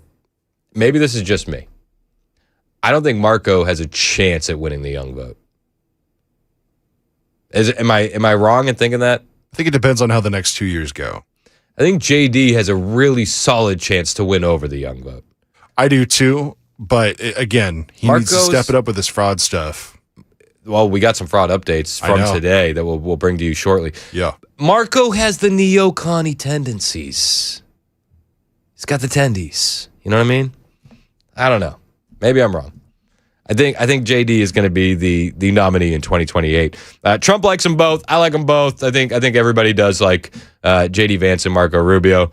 I think we can disagree on certain things, certain aspects. But, I mean, overall, they've both been doing a great job. I think that they're doing a fantastic job. Our secretary is fantastic. I think he's maybe going to go down as the best ever. And I thought J.D. Vance this morning was fantastic. I watched his news conference, and from Switzerland, he's a very smart guy. He did a great job. You know, when I look at the Democrats, I call them the Democrats. They're dumb. The Democrats. When I watched that, where one of them thought it was World War XI. She said World War XI. She read World War II. You know about that, right? This is one of their potential leaders, Ilhan Omar, who married her brother to get into the country, by the way, illegally. But when He's not lying. Everybody knows it. It's one of those things. High school rumors don't go away. It's because they're probably not rumors. It's probably true. Ilhan Omar, he said the World War XI thing. World War XI. People don't know about that. It's crazy to me. I don't know. Maybe I'm like habitually online. I am. Maybe I'm too tuned into politics. I am. But like, I'm hanging out with, on vacation, you know, people that don't pay attention to politics, people that do, but their news sources are on the left. And I'm like, yeah, World War XI. I made my joke. Like, I loved Godfather Part 11, and like, I just got blank stares. Nobody thought it was funny. I thought it was hilarious. Virginia was tired of hearing the joke, so I got no laughs. I thought it was a good laugh line. If you missed it, the Ilhan Omar, she was doing a thing we like to call reading, which is a little difficult at times. She went to read World War II. She said World War XI. Common. It happens to the best of us. The last time the Alien Enemies Act was invoked, it was used to detain and deport German, Japanese, Italian immigrants during World War XI. Welcome to the Quality Leering Center. I mean, that's the ad, right? That's the ad for the Quality Leering Center. Ilhan Omar has issues. Everybody knows it. There's no beating around the bush there. Whether it's the marrying the brother, whether it's the communication that she had with the Feeding Our Futures scandal, she was the one. She pushed for that legislation to speed up the COVID era fraud that robbed Minnesota of millions of dollars. She doesn't want to release any of the emails now. Then she had the financial discrepancy, where you accidentally say that you're worth $30 million, but then you're like, hold up, that was an error. I'm not a millionaire. I'm barely a thousandaire in her disclosure report. We got a new disclosure report from Ilhan Omar. She should be expelled from the House, and then she should be deported. Is that harsh? Denaturalized and deported. That's what I would like to see. That, to me, would be moderate. I feel like that's a moderate solution to how to deal with Ilhan Omar. Her and her husband's net worth is now below $100,000. How so? That's down from as much as $30 million in their last filing. What is going on? We turn to Mark Meredith, who has more. Hi, Mark. It's just a happy little accounting accident. I went to H&R Block to do my taxes, and they said, holy cow, you made $1 billion last year. And I was like, damn right I did. And they said, sorry, sir. That is not what we meant. Decimal points. I said, damn. Can you double check? Can you double run the numbers? They said, yep, still broke. All right. Accounting accidents. It happens to all of us. Dana, it's a great question. Good morning to you. Minnesota Congresswoman Ilhan Omar is once again raising questions about her finances. She's filed a new disclosure report showing major changes to her net worth compared to just a few months ago. The Congresswoman sparked an investigation after a 2024 filing showed she and her husband had assets between $6 and $30 million. It was a massive rise in wealth compared to years prior. After people started asking questions, though, the Congresswoman claimed it was just an accounting error and the forms were amended. Reports for 2025 showed much lower wealth, and now the latest report for 2026 shows her family's stake in a winery and an investment firm are now worth nothing of value, and that her savings and retirement account holdings are fairly modest. The Congresswoman's office has not yet responded to Fox's latest request for comment about this disclosure finding, but just last month, the Congresswoman told our crews she's got nothing to hide. What about House Republicans looking into the net worth of you and your husband. Are you cooperating with that investigation and providing the documents? Looking into anything. They're just saying those things to get interviews with you guys. There's nothing really happening. While Omar claims there's nothing to see, political watchdogs say something for them doesn't add up.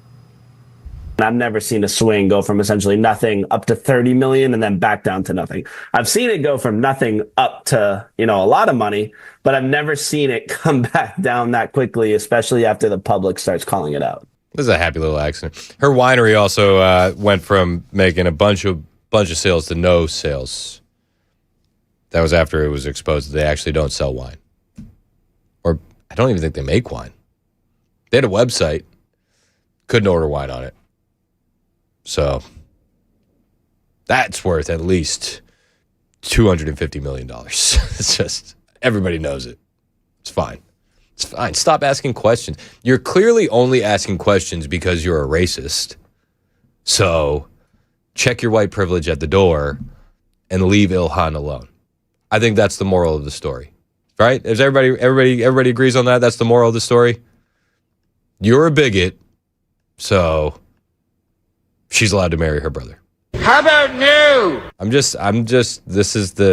We're following the data. So, what? Mason's shaking his head at me. What? Numbers don't lie. Numbers don't lie. Numbers make mistakes. People don't. People do. Numbers don't. It was the people that made the mistakes on the numbers, not the other way around. The numbers didn't make the mistakes on the people. No. So, take that, bigot. So, my wife said, "Can you stop saying that on the air?" I was like, "Stupid bigot." I was like, "I probably can't." Try for a little bit. I did try. At least you tried. I did try. But you're back from vacation. And I know I'm falling into old habits. It happens. One of the kids said, "What's a bigot?" It's like, it's like I really don't want to have these conversations yet. A liberal. You could try. You could try hard as a parent, but it's tough. It's tough. Let's go to Dave, our favorite Hebrew in Smyrna on Iran. What's up, Dave? What's going on, guys? Y'all were killing me with the nuking your way to prosperity thing.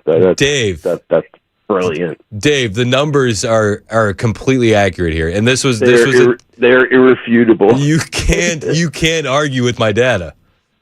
I mean, let's keep in mind that after nuking, my parents were stationed in Japan, and my mom always used to tell me, back in the day, the Germans thought that they were the master race. The Japanese know it.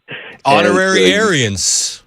Yeah, I mean, and if you want to talk about ethnocentric people, they are some of the most ethnocentric people in the world. There's a reason everybody in Asia hates them.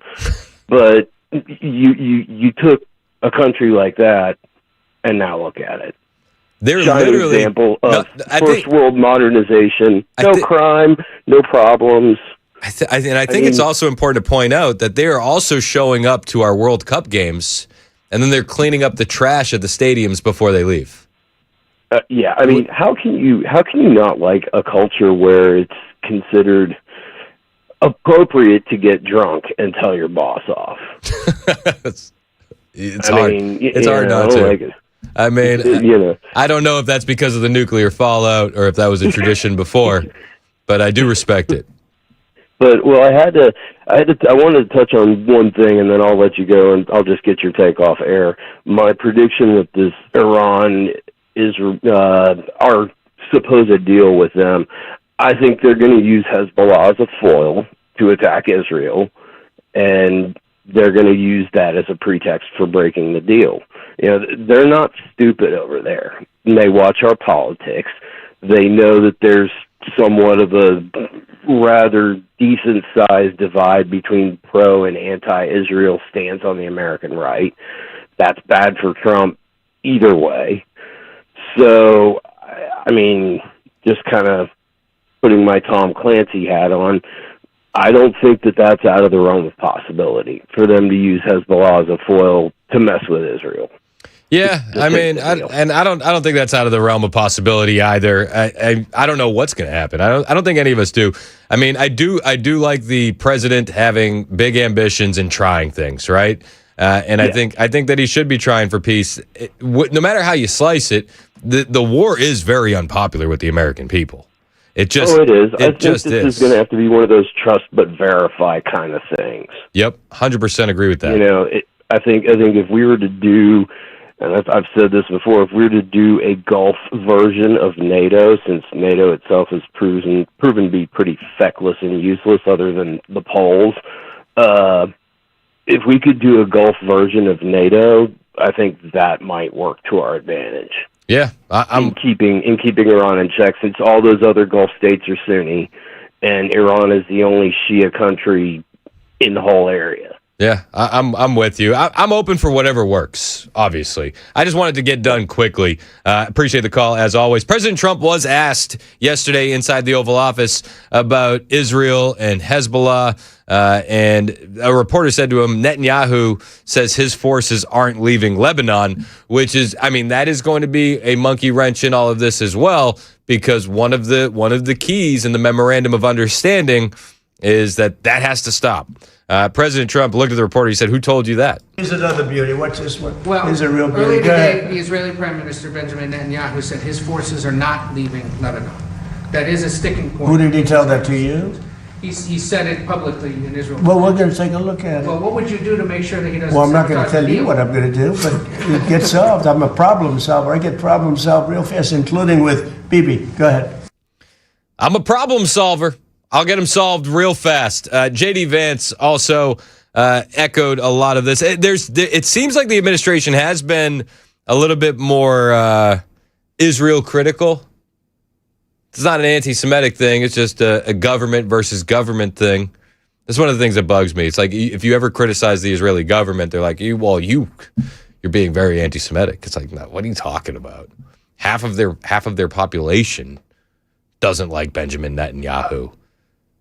I don't know if you knew this, but pretty much all Jews living there are the anti-Semitic Jews. I don't know. We'll play you some comments from Vance on the way. 10:54. It's Super Talk 99.7 WTN.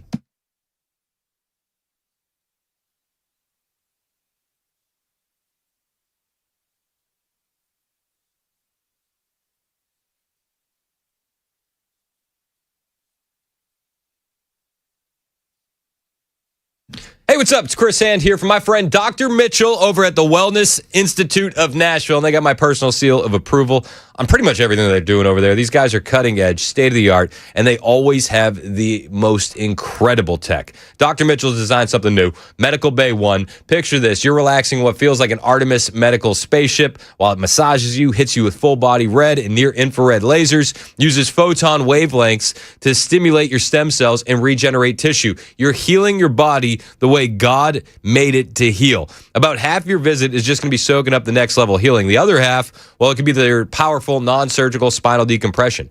What you're not going to find there, surgery, painful injections, opioids. That's not their style. Right now, they're offering the Epic Spinal Special, $33 off each visit. Save some money. Get back to a pain-free life. Start at painisbad.com. That's painisbad.com. Or if you want to kick it old school, you can pick up the phone and dial 615-246-5009. 615-246-5009. Your pain-free voyage, a click or a call away. Painisbad.com. Hey, what's up, guys? It's Matt Murphy with Super Talk 99.7 WTN, and this morning we are out and about at my house, my brand new house that I've been talking about on the radio, with Nate from USS. What's up, brother? How are you? I'm excellent. How about you? I'm doing well. Good. We invited Nate out. Now, obviously, when you're a new homeowner, especially when you buy a house that's got a few years on it, you don't know what you're dealing with in terms of foundation. And I know that Nate knows a lot more about what I don't see and what I don't know about than I do. So bring the experts out and get them to check out your house.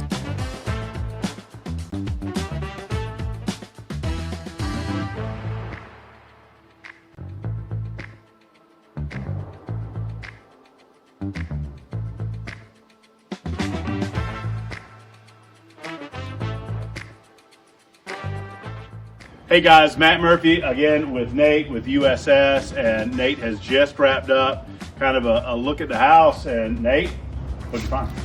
Well, your house is in pretty good shape for the age of it. I had to look pretty hard to find. Okay. Your house being on a slope like it is here, I think we could do a lot of good by trying to terminate your downspouts a little further from the house there. Okay. Roof water is the killer of foundations, and so if we can just get it to a positive grade to drain away from your house, I think that's real cheap insurance. You want to kind of get it out and downhill. That's right. Yeah. That's So the idea. make sure that it doesn't come right back down towards the foundation walls and causing issues, settlement or leakage. Now, if folks are watching this video and they are like, we need to get Nate out to the house to do a look. I mean, it took, I watched you do it. It's, 30, 45 minutes, something like that. Yeah. To do a comprehensive kind of an examination around the house. And they just give you a call and schedule? Yeah, absolutely. You can call our main phone number, or you can call reach USSTN.com and schedule right through the website there. Our girls in the call center will get back to you just about immediately, as long as it's during business hours. So this just makes a lot of sense, folks, for you guys to do an examination of your house like we've done, to check it out. I'm going to get those gutters done with Nate and his team at USS, and then we'll do a video and let you know how those look at the end of all of this. So thank you, guys. Hey, that'd be great. We appreciate you, brother. Matt, we appreciate you.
It's 10:59 on Super Talk 99.7 WTN. Headlines on the way in less than a minute.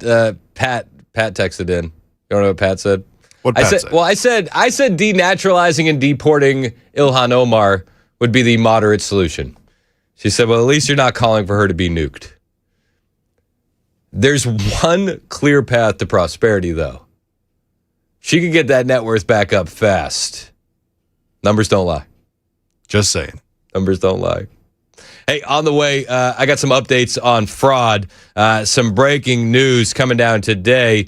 About 450-ish people have been charged, $6.5 billion in fraud. Plus, remember the most wanted fraud task force list? We got number 2. Ladies and gentlemen, we got him. I'll bring you the update next. It's 11 o'clock. This is Super Talk 99.7 WTN.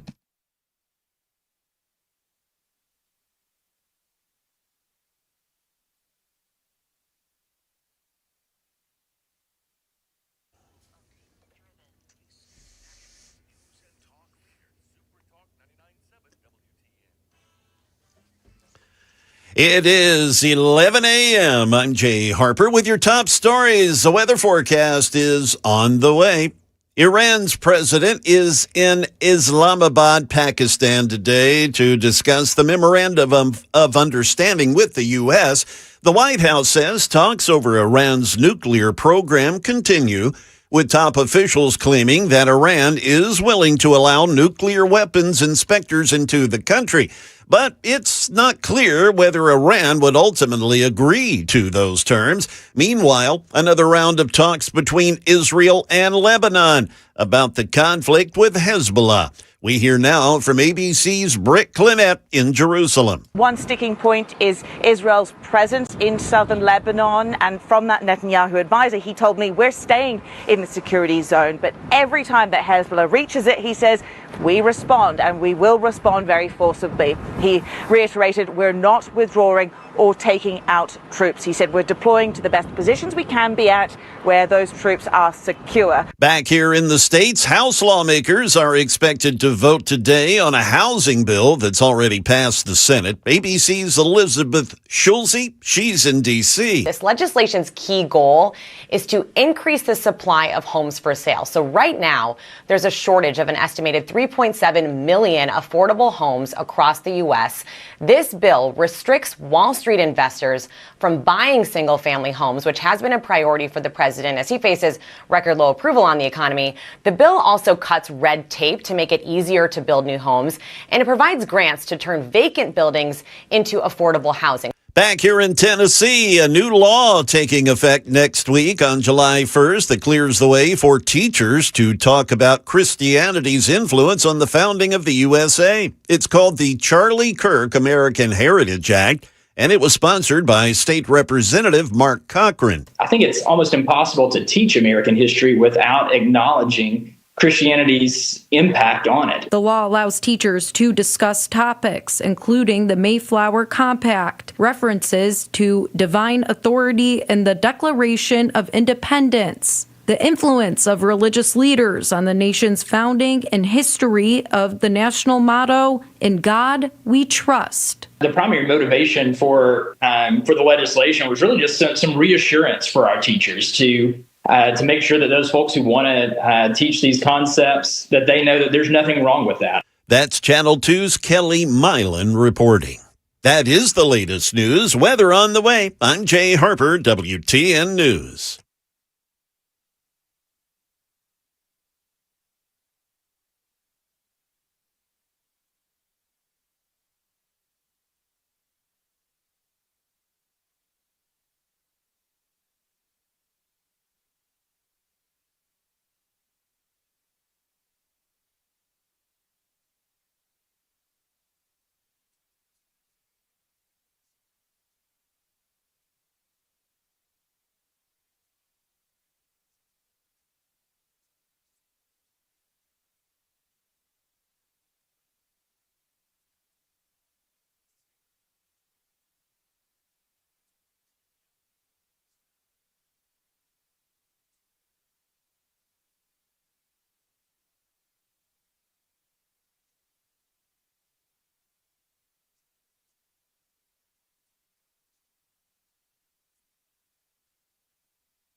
It's 11:06 on Super Talk 99.7 WTN. My name is Chris Hand. The show is brought to you by Better Water LLC, water filtration systems, water softeners, betterwater.com. I wanted to do this story. I saw it last night. The anti-fraud task force and the FBI, they worked together. They had a top. It was like a top 8. They couldn't get a top 10. I felt like they should have rounded it out to a top 10. But when they initially announced it was the 8 most wanted fraudsters in America. But it's all right. We got a list. And I don't know about you. I like a list. I like a good list. You can start checking things off, right? Well, we're checking them off. We got the number 2 guy on the FBI's most wanted fraudster list.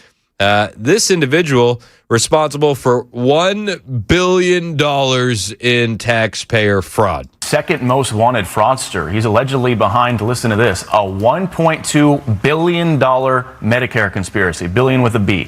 White House officials praising the anti-fraud task force's role in making this bust. This is why this task force was so important, because it has focused all of the resources of the federal government on doing this. The Biden administration could have gotten him. They found plenty of time to arrest people playing outside of abortion clinics, but instead they let this guy run away with all of his money outside of the country. That guy's savage. We went through a whole thing the other day trying to remember his name. I already forgot it. I apologize. But he's a savage. Every time I see this guy, I'm like, I like him. I like him a lot. The Biden administration could have arrested him. They had plenty of time to arrest people protesting outside of abortion clinics. They had plenty of time to go after the Meemaws praying in the Capitol. Plenty of time. They had plenty of time to go after all sorts of conservatives. The fraudsters, though, those are Democrat voters. See, I wouldn't be shocked if some of that $1.2 billion was funneled back into a source like, I don't know, Act Blue, right? That's the name of it, Act Blue, the Democrat fundraising platform. It wouldn't shock me. It wouldn't shock me. It wouldn't shock me if any of these fraudsters were Democrat donors. But number 2 on the list, $1.2 billion in Medicaid fraud. Ladies and gentlemen, we got it. And David Spun is joining us live from Washington with the latest on this. David, DOJ has been busy making these busts. The department really has, Bill. This captures part of that administration's approach to highlight fraud. Sure, other Justice Departments in the past have caught fraudsters and did it for decades, but this time the FBI and DOJ put together a most wanted fraudster list with 8 people. 2 are already in custody in just 3 weeks. Herbert Kimball joins the list of those captured after he was taken down in the Philippines. According to authorities, he targeted the Medicare system to the tune of $1.2 billion. Investigators say he operated a sophisticated call center operation, and his conspiracy involved orthopedic braces and billing Medicare. He operated in the Philippines, where he was picked up after fleeing the U.S. Got him. You say get him, I say got him. Herbert Leon Kimball. Trying to hide in the Philippines. Nah, not gonna fly. Failure to appear, conspiracy to defraud the United States, to make a false claim of the Department of the United States, to commit mail fraud, to commit wire fraud, to commit healthcare fraud, and to offer kickbacks and bribes. $1.2 billion. All that money, and you couldn't find a better hiding spot. I don't know about you. Maybe it's just me. If I had $1.2 billion, I think I'd be a little bit better at hide and go seek. Find a better island. Right? Like, come on. Be building bunkers. Nobody would know. Live off the grid. Honestly. Easy. Honestly. Come on. You can defraud the healthcare system, but you can't get yourself a fake ID? What are we doing? Although, to be fair, guy's name is Herbert. Herb. You think they call him Herb? Yeah, they do now. Herb. Drop the ball, Herb. Herb, bro. Come on. All that money he's stacked. He's going to get stuck with a public defender. Guaranteed, right? Right? They took all that money. For sure. So, congratulations, bro. Should have had a lawyer on retainer. Many such cases. All right, moving on. We were anyway, nothing of value was lost. Minus the $1.2 billion, which we're getting back. But, this was yesterday. I saw this, and I was like, man, that's pretty cool. They are working. And then today, we got another massive bust. Attorney General Todd Blanche making the announcement. Was this about an hour ago? He's got the whole squad. And, oh, by the way, the base guy, Andrew Ferguson. Mason popped in my ear. I'm not letting his name get away from me this time. Andrew Ferguson. Fergie. Ferg busting Herb. Ferg busted Herb, man. You can't get away from Ferg. Dropping bombs. Prosperity bombs. Prosperity. So we got Attorney General Todd Blanche about an hour ago. He's got the whole squad with him. The fraud Attorney General Colin McDonald is there. Dr. Mehmet Oz is there. RFK Jr. Bobby. We call him Bobby around these parts. Bobby's rolling with him. The guys are rolling deep. And they announced a massive healthcare fraud bust today that totals $6.5 billion. And they arrested 455 people. 455 people. What's the cut on that? How many zeros are in 6.5 billion? Can you do some math? Can you get the math in for me? I want to know, what's the cut if you're one of the 455? It's probably not distributed evenly, right? It's probably a hierarchy. Probably some low-level guys that they're like, you made how much? It's like, right? I would imagine that when they find out the bus is for $6.5 billion, there's somebody in that 455 that made like 10K. And they're like, you guys got how much? What? You guys got paid? You guys got paid? I was doing it for the love of the game. You guys got money? You said 455 people? 455 people. $6.5 billion fraud bust. 455 people. They got a ton of indictments, man. And they said I'll let Attorney General Todd Blanche tell you. Today we are announcing federal and state charges, all of which were charged or unsealed at some point over the past 2 weeks, the past 14 days. Coordinated nationwide action. Since June 8th, we've charged 455 defendants across 56, like I said a minute ago, U.S. attorneys' offices, and 45 U.S. states and territories. As alleged in the various indictments, these individuals participated in healthcare fraud schemes involving over $6.5 billion in false claims submitted to Medicare, Medicaid, and other healthcare programs. The team around me will get into more specifics, but here are a few points that stand out. In one indictment, we're bringing charges against a corporate executive in Arizona in connection to over a $1 billion fraud involving unnecessary wound grafts. So this is more of an update. I thought this was one single bust. If it was one single bust and it was $6.5 billion, Mason ran the numbers, it'd be like $14.2 million. But this is 455 defendants across 56 U.S. attorneys' offices in 45 U.S. states and territories. So it's just, they're saying all of these guys we've busted, and it equals $6.5 billion. Which, I mean, still bananas. Absolutely crazy. Attorney General, is it still acting Attorney General? AG Todd Blanche. So we're going with Attorney General. I don't know what the status is on his confirmation. Has it been confirmed? I don't know. Who cares? Nobody cares. Nobody cares. He's in the hot seat for now. Bobby Kennedy had some words to say as well. $6.5 billion in alleged fraud, the second largest amount ever charged in a single health care fraud operation. The Department of Justice charged a record number of Medicaid fraud defendants. More than 440 defendants now face charges. This effort brought together federal agencies, state partners, and U.S. territories across the United States.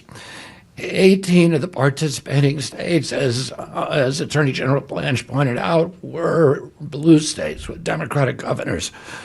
Fraud does not recognize party lines, and neither does accountability. No, but the red states seem to be cooperating, and the blue states seem to be obstructing many such cases. That was Bobby Kennedy giving some numbers, but there's a human cost to this too.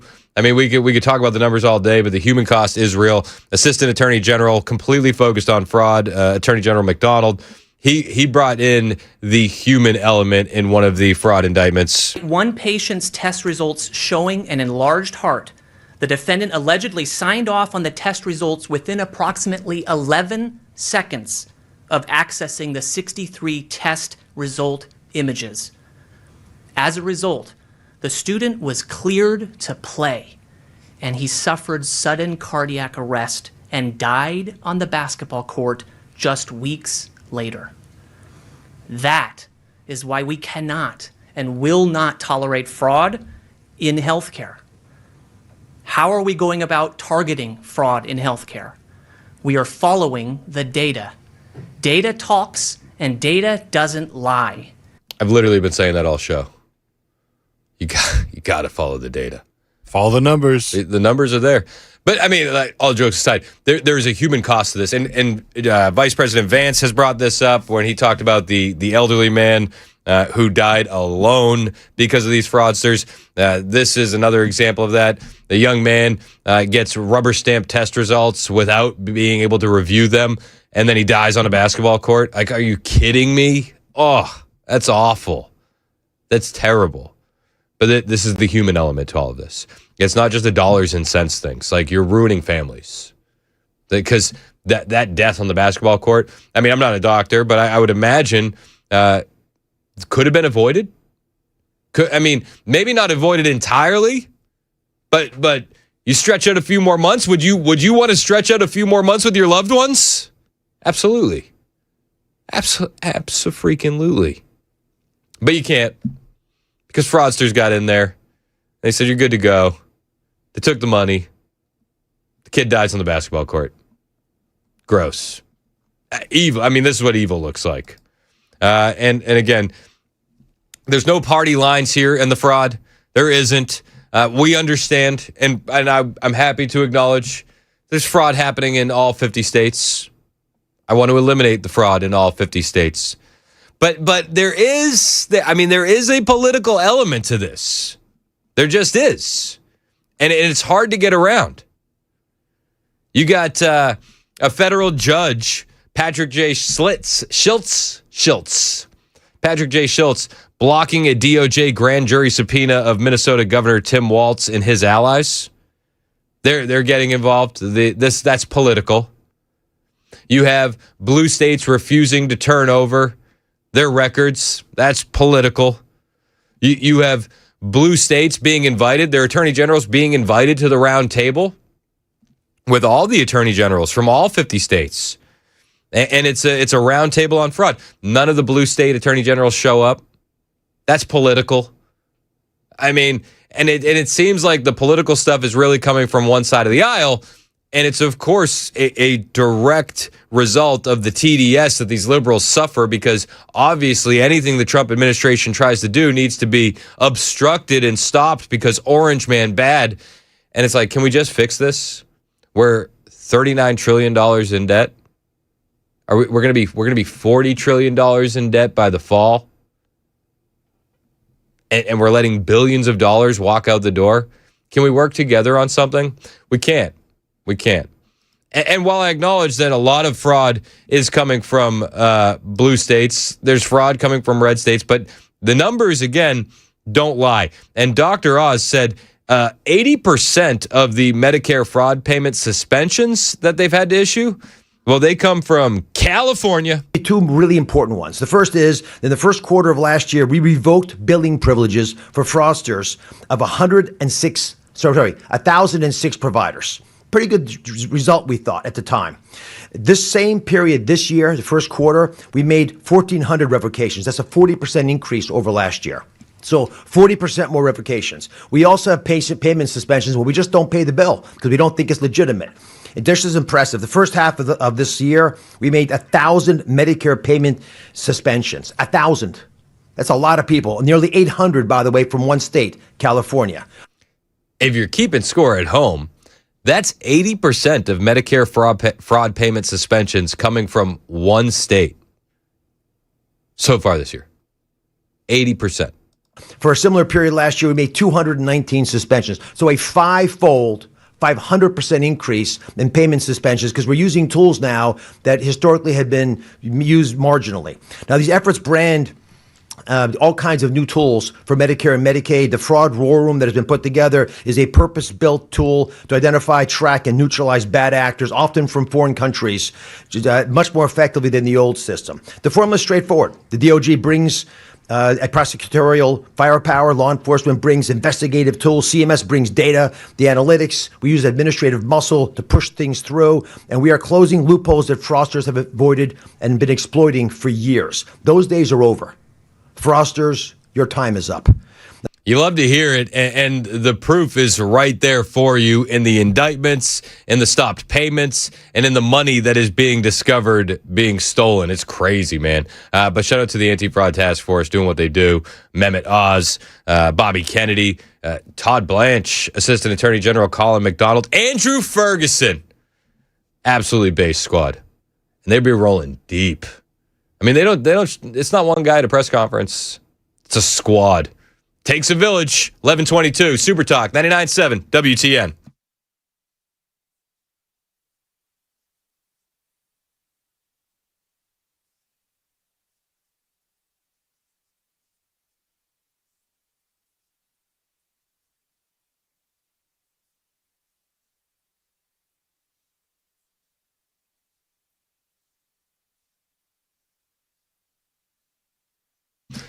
Do your kids like to play outside in the rain? My kids like to play outside in the rain, but only for a little bit. And then they want to come right back in. And they don't take their shoes off before they come in the house, even though we've asked them hundreds of times, please take off your shoes in the garage. They say, living room looks better. How about right here on the carpet? And then the mud's on the carpet. We used to freak out. Now we call Zero Res. It's Chris Hand here for my friends at Zero Res. I love these guys. We always bring them in. They're the Maha of carpet cleaners. They don't use harsh chemicals. The carpets dry faster than anything I've ever used before. They stay cleaner longer, and they're using their exclusive ZR water. Again, it fits right in with the whole Maha idea of keeping our homes healthier. But the difference is obvious right away. The carpets are feeling better, looking better. They're softer, drying faster, and I'm not the only one that is approving of these guys. You got thousands of reviews online, one of the best ratings in Nashville. If you need your carpets cleaned, you should talk to Zero Res. They got 2- and 3-room carpet specials going on right now. 615-535-9376. That's 615-535-9376. You can take advantage of the special, or they can work up a custom quote for your home. ZeroResNashville.com.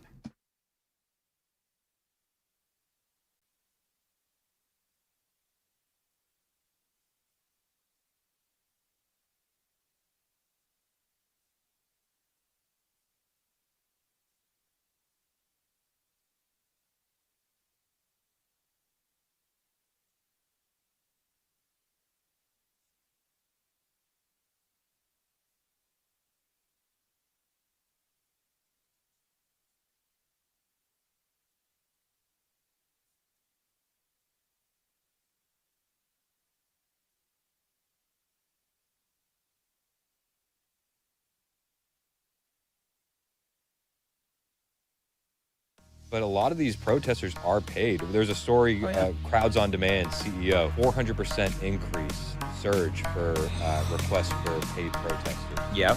Protester requests have increased 400% since President Trump announced the federal takeover of D.C.'s police department. No, none of this. I mean, we've seen this time and time again, where they've got all of these different protests and it goes on.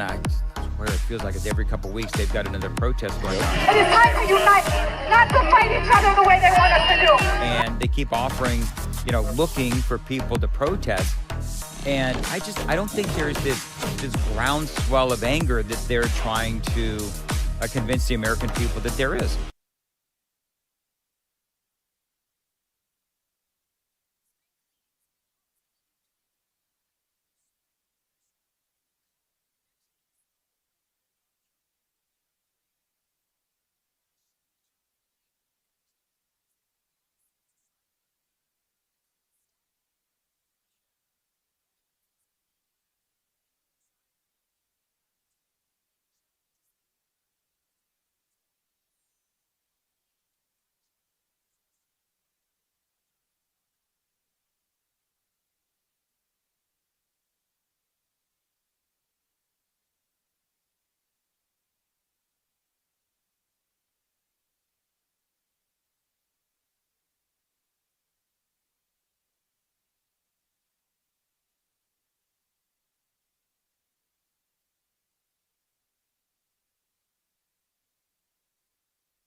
Hey, this is Pastor Al, and join us on Super Talk 99.7, Sunday evenings from 7 to 8. We're going to look at the news from a biblical perspective.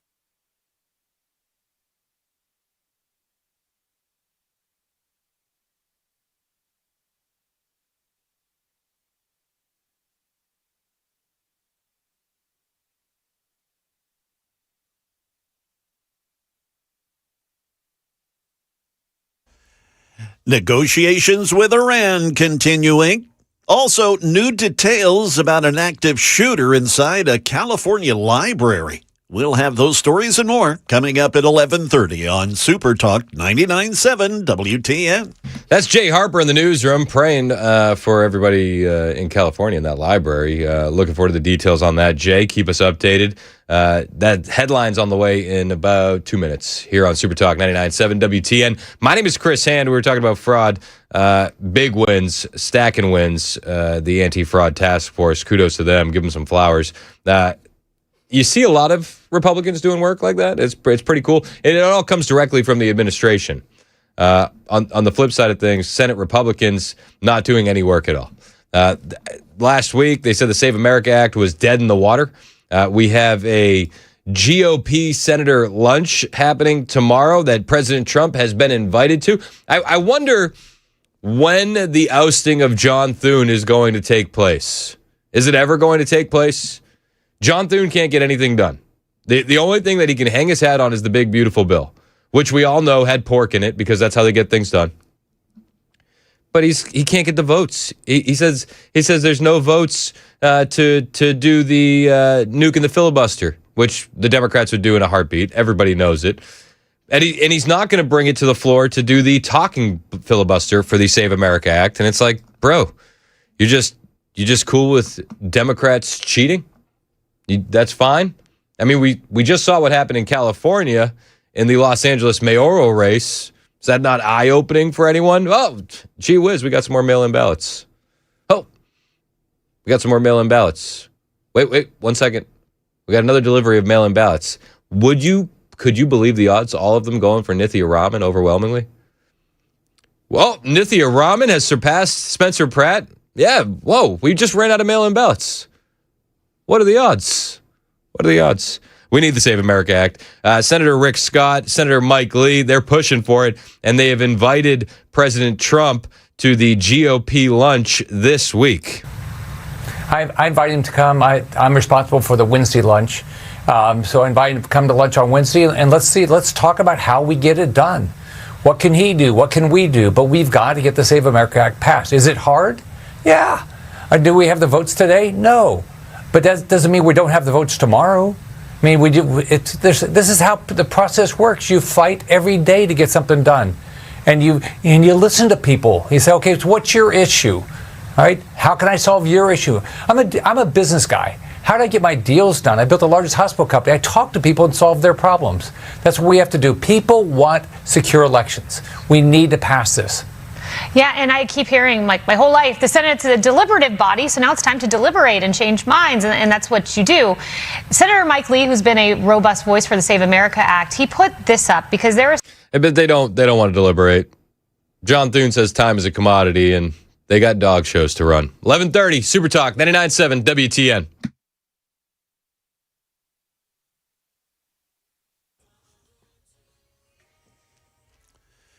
It is 11:30, and I'm Jay Harper with your top stories. The weather forecast is on the way. Iran's president is in Islamabad, Pakistan today to discuss the Memorandum of Understanding with the U.S. The White House says talks over Iran's nuclear program continue, with top officials claiming that Iran is willing to allow nuclear weapons inspectors into the country.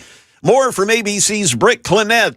She's in Jerusalem on what President Trump posted on the U.S. unfreezing billions of dollars in Iranian funds and lifting oil sanctions. By the U.S. temporarily lifting oil sanctions on Iran, what it is opening the door for Tehran to sell oil in American currency, in U.S. dollars, for the first time in almost 2 decades. Now, despite Iran saying there's no timeline or saying there's no commitment on allowing those inspectors in. President Trump, he's defending this deal with Iran, claiming in posts on social media that Iran has fully and completely agreed to these high-level, limitless nuclear inspections, he says. We now move out to California, where we're learning new details today about an active shooter inside of a public library in Chico, California on Monday. ABC's Alex Stone is in California with more. Today, investigators here in Northern California say they believe the shooter who opened fire inside the Butte County Library in Chico wanted a Columbine-style massacre and was inspired by Columbine. 18-year-old Bradley Scott Sayer is now under arrest. Chico police say interviews are still underway. They do not believe he knew any of his victims. 2 adults were killed and a child was injured when shots were fired in the library on Monday evening. Alex Stone, ABC News, Sacramento. Well, it could be a new lead in the search for Nancy Guthrie. Today, host Savannah Guthrie's mom, who's been missing since February. ABC News has learned that there was a second note sent to a TV station in Tucson, Arizona in the days following the disappearance. That said that Guthrie was abducted and had died. Here's more now from ABC's Aaron Katursky. The FBI believes the 2 notes came from the same sender, but investigators have so far been unable to determine who that is. Savannah said she believed the notes were legitimate, but never gave up on her mother. Investigators are still working to identify the armed man seen lurking at Nancy Guthrie's front door. They're also testing a hair found at the home, along with a mixed DNA sample, hoping those clues will lead to the kidnapper. That is the latest news. A weather forecast for you is coming up. I'm Jay Harper, WTN News.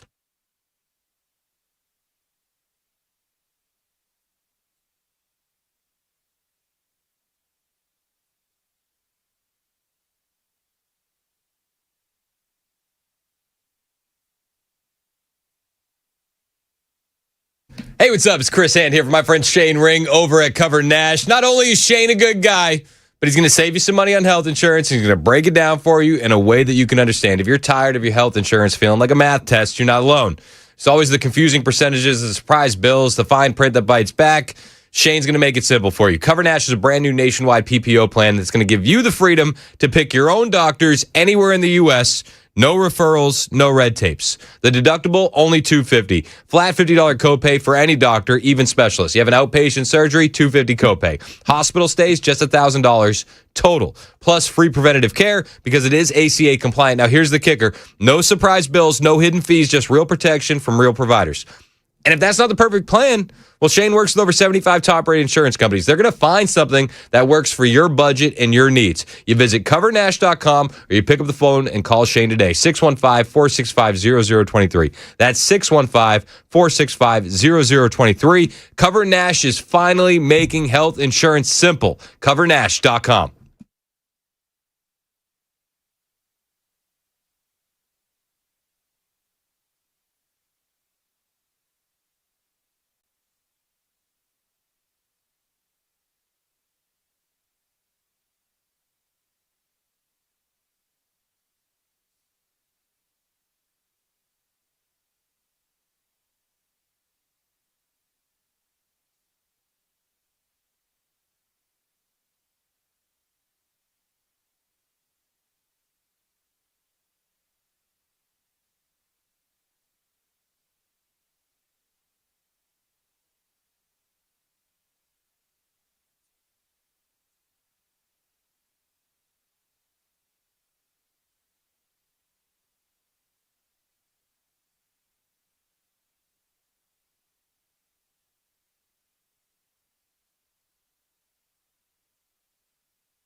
38 minutes past the hour on Super Talk 99.7 WTN. Hey, how are you? I'm Chris Hand. Show's brought to you by Better Water LLC, water filtration systems, water softeners, betterwater.com. We had Josh Tifo in yesterday, so we didn't do the lightning round. Felt like it's been a minute since I've done the lightning round. Oh, that was a quicker lightning. Have you been? Oh, do we still have the music? Only one way to find out. I think we got to jump into the lightning round.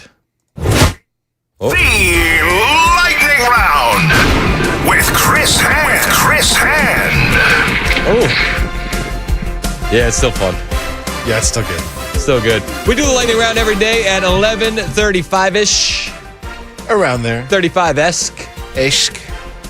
We cover all the stories that we didn't have a chance to get to, stories that wouldn't fill a whole segment, stories that we think are funny or sad or make you angry. It's a roller coaster of emotion here on the lightning round, and we like to do it. We just run through all the stories. You ready? I got some stories today. What's your first one?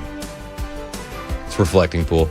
Oh yeah. I don't want to spend too much time on the reflecting pool. That's why it's in the lightning round. All right, first story. Okay, so can I tell you what happened to me on vacation? So I really love my brother-in-law. He's a great guy, Clint. I really do. I really do. But like, we disagree politically. Just a little bit. A little bit. So I see him because he lives on that island. It's his daughter who's graduating, going to West Point. Yeah. She's awesome. Just a huge accomplishment. Super proud of her. So I see him, and you know what he says to me? It's one of my favorite things to hear. Let's just be honest with you. You were right. I was wrong. And I was like, oh, son of a gun. I don't know what you're talking about. But I like it. I'm here for it. I said, we're starting off pretty good. That's where I like to be. But I don't know where you're going with this. And he said to me, it was what were we, like a year? I don't even think Trump was the nominee. And I was like, Trump's going to win the election. I was like, there's no getting around it. And he was like, no, he's not. And I was like, okay. I said, this is what I do. Trust me. That's what I did. I said, he's winning. And so he reminded me of that. And he said, I apologize. You were right. And I was wrong. I was like, geez. Like, oh, shucks. So good job. Okay. So do you want to know what the last thing that I said to him before I left? Like, as we're saying goodbye, he brings up the reflecting pool. Ooh. And I said, I haven't been paying too much attention to the news, but I have been dipping my toe in the water. And I've seen some people saying that the pool is being vandalized. And he says, that's a right-wing conspiracy theory. And I said, well, when I get back next time, you'll have something to tell me that I was right about again. And I'm like, I'm feeling like I got to give him a phone call today because people are getting arrested here for vandalizing the old reflecting pool. What? Am I the only one that's been noticing this? I think people have been noticing. Have you been noticing? Just a little bit. And here's the thing. I don't know what the vandalism looks like. Trump is like, they cut a 350-foot slit in the thing. And I'm like, okay, maybe. I don't know. We'll see it play out in court. But what I do know, and this is factual because we have the video. Police are detaining suspicious man carrying a pitchfork and bucket around the reflection pool. Then we got another one where people are seeing, they're investigating 8647 carved into the reflecting pool. And we got the press secretary, Caroline Leavitt. I think she's still on maternity leave, but she took some time for a hit with Sean Hannity last night, a news hit. And she's like, yeah, there's been 6 people arrested for vandalizing the reflecting pool. The vandalism is very real, despite what Tim Walz wants to say. It's an imaginary problem. No, it is not. It's a very real problem. In fact, I spoke with the National Park Service just before joining the show. They now have 17 police reports that have been filed in just a matter of a few days. There's actually been 6 arrests at the reflecting pool, where, again, these deranged individuals, many of them longtime donors to the Democrat Party, to Barack Obama, to Act Blue, that have been vandalizing and desecrating our federal monument, one of the most beautiful monuments in the world, the reflecting pool. And that's why President Trump is not going to stop with this effort. We're going to not only hold those people accountable, but we're going to fix the pool, continue to make it beautiful from this despicable vandalism, just in time to celebrate our nation's 250th birthday next week. Let's go. So, not a right-wing conspiracy theory? Here's the thing. Here's the funny part. They're already shaping these arrests into right-wing conspiracy theory territory. They are. MS Now, we don't dead name. You don't. It's not MSNBC. No, we would never. Don't ever call it that. It's MS Now. Used to be MSNBC. The channel formerly known as MSNBC. It's dead naming. It's MS Now. MS Now has a commentator by the name of Cornell Belcher, which is just like a class. Like, I don't know, man. If you were to tell me, here's a list of names, pick out the leftist, I'd be like, it's Cornell Belcher. It has to be Cornell Belcher. It's that guy right there. So Cornell Belcher, he's got a take on the arrests around the reflecting pool, that these are just outside the bounds of reality, and that they're arresting people playing in the pool, actually. And I thought to myself, what? This better not affect my apology, because I need my apologies for my brother-in-law. So let's listen to Cornell Belcher. I'm sorry for these National Guards who should be home with their families and their friends, and they're still here as a part of Trump's political game that he's playing because they don't need to be here. Oh yeah, let me get in a quick take on the fact that DC should still be an absolute hellhole, and homeless encampments and shootings, plural. Let me get a little jab in there. The National Guard shouldn't even be here. Now they have to deal with arresting people that are vandalizing our monuments, like the reflecting pool. It's so sad. But we're seeing this decriminalization and the slippery slope to authoritarianism. But this is what it looks like, right? Arresting people for vandalizing the reflecting pool is the slippery slope to authoritarianism. This is what it looks like. Huh. Go on. I'm telling you, if you saw the name Cornell Belcher, it's like that's going to be a leftist. And if you're looking at him on Super Talk TV, I mean, what are those glasses? Those glasses scream, I'm a leftist. Anybody, no conservative has ever bought glasses like that. Right? What are we doing? They're like an inch thick on the frames. They look like movie theater glasses. They look like the 3D glasses. That's what they look like. Yeah. Sorry, I don't mean to keep getting Cornell Belcher. A little squirreled. So this is the arresting people for vandalizing our monuments is the slippery slope into authoritarianism. Do tell. Like all of a sudden, something that you played in, something that when I came to visit Washington, I also splashed around in. Right. All of a sudden, that's a crime. And so we're going to have a kid who's splashing around in a pool in Washington, D.C., like thousands of kids do all the time, where we're going to put them in handcuffs? Like, that's, to me, is the ultimate sort of symbol of how this country has fallen into disrepair and authoritarianism. What? Yeah, you bigots. That guy with the pitchfork and the bucket, he was just splashing around. He's just a kid splashing around and playing. Obviously. That's everybody. You've been to D.C. We be splashing around. People be splashing. I don't think it'd be like it is, but it do. People be splashing. It's the reflecting pool, you idiot. The pool is to be splashed in. I should have known. I tell my kids all the time. They'll say, oh, they're splashing me. I'm saying, well, you're in the pool. The pool is for splashing.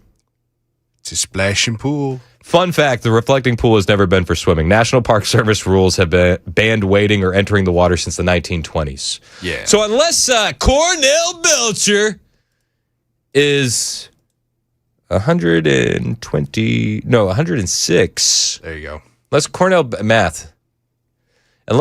Belcher is 106 years old. Actually, no, he'd be 107 because then he would have 1 year of being able to swim. True.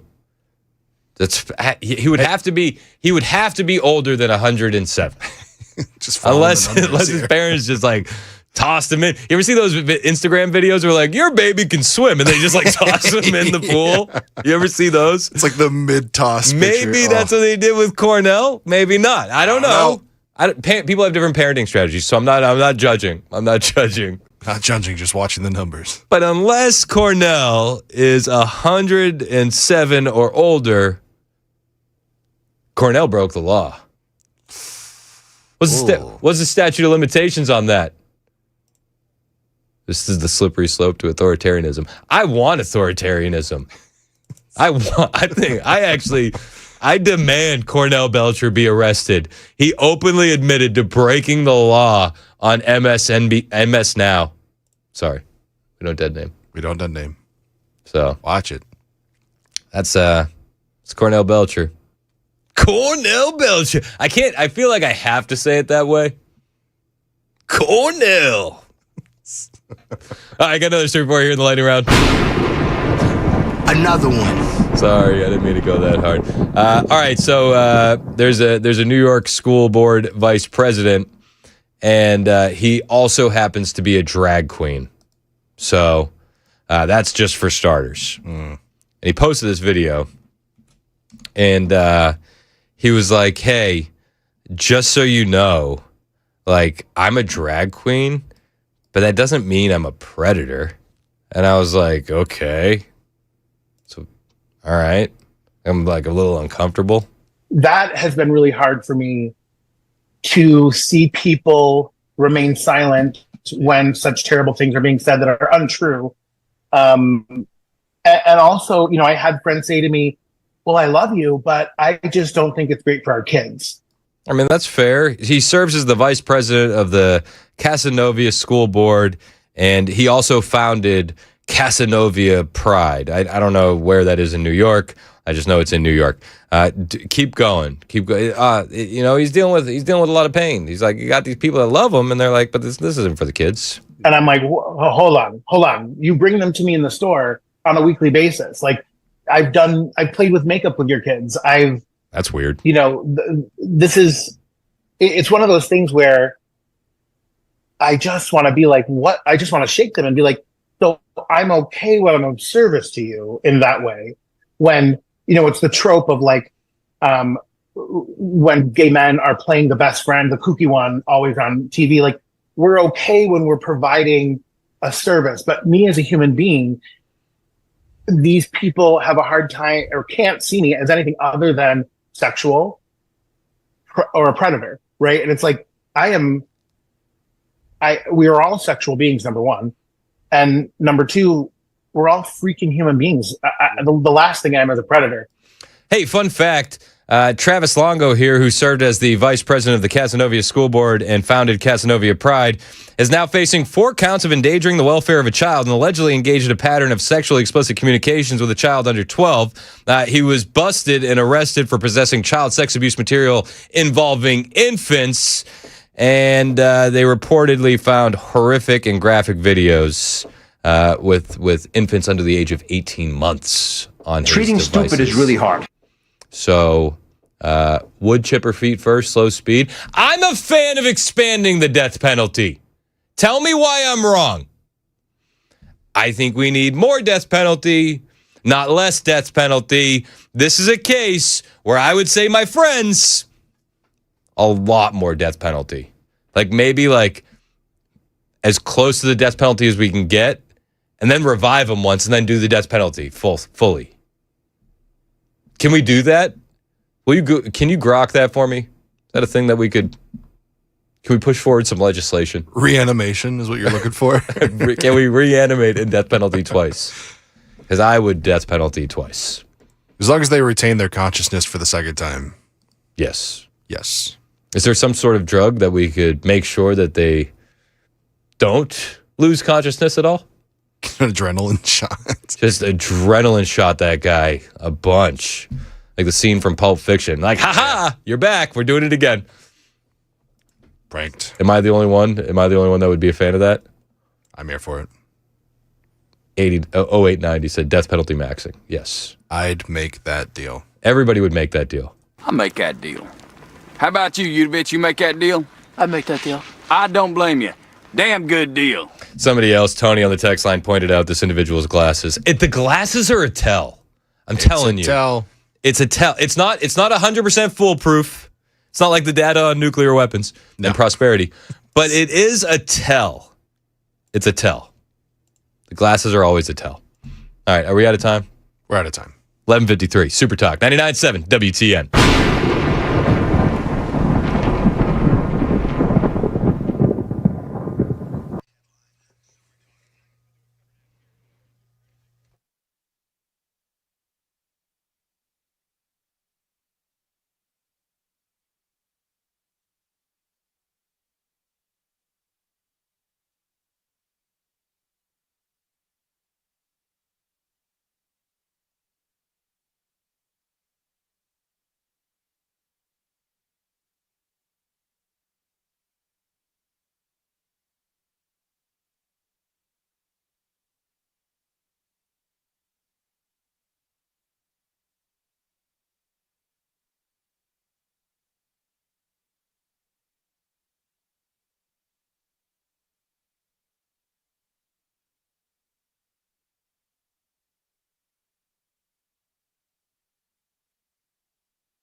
11:58 Super Talk 99.7 WTN. My name is Chris Hand. Show's brought to you by Better Water LLC.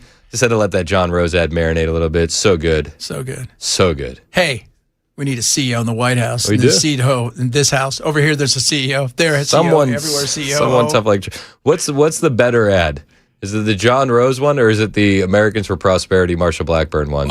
They're both fantastic. Fantastic. We've come to the conclusion there's a place that just makes them, and then they leave them blank, and you just fill in whatever name is here. It's got to be. I don't know. Look at you, Mr. Tan. I feel tan. What day did you get itchy to come back? It was probably Thursday. Yeah. Where I was like, okay, I'm ready. Mason was all upset at me because I didn't do a Juneteenth liner. Yeah. I wasn't upset. I just said, hey. And you went, no. Okay. I'm not doing that. Did you listen to it? The liner I made for you? Did you make a Juneteenth liner? Did make a Juneteenth liner. Why? Why We not? just copied your voice. We have to have something. We used AI. We AI'd you. Yeah, my name's Chris Hand, and I love Juneteenth. Oh, man, that is so awesome. What are you up to today? What are you focusing on? Oh, I don't know. We're talking a lot about who knows what today. It's good. We're back. I'm ready for vacation again. My kid's here. Who knows what? Oh, we got our hot take, and I got a hot take today about people who don't want to do their jobs. Pisses me off. I'm with you there. Right? Can we all admit? And even if you have a job, do it with a smile or don't do a damn job. 100%. Amen, brother. I think we'll leave it there. 12 o'clock, Super Talk 99.7 WTN.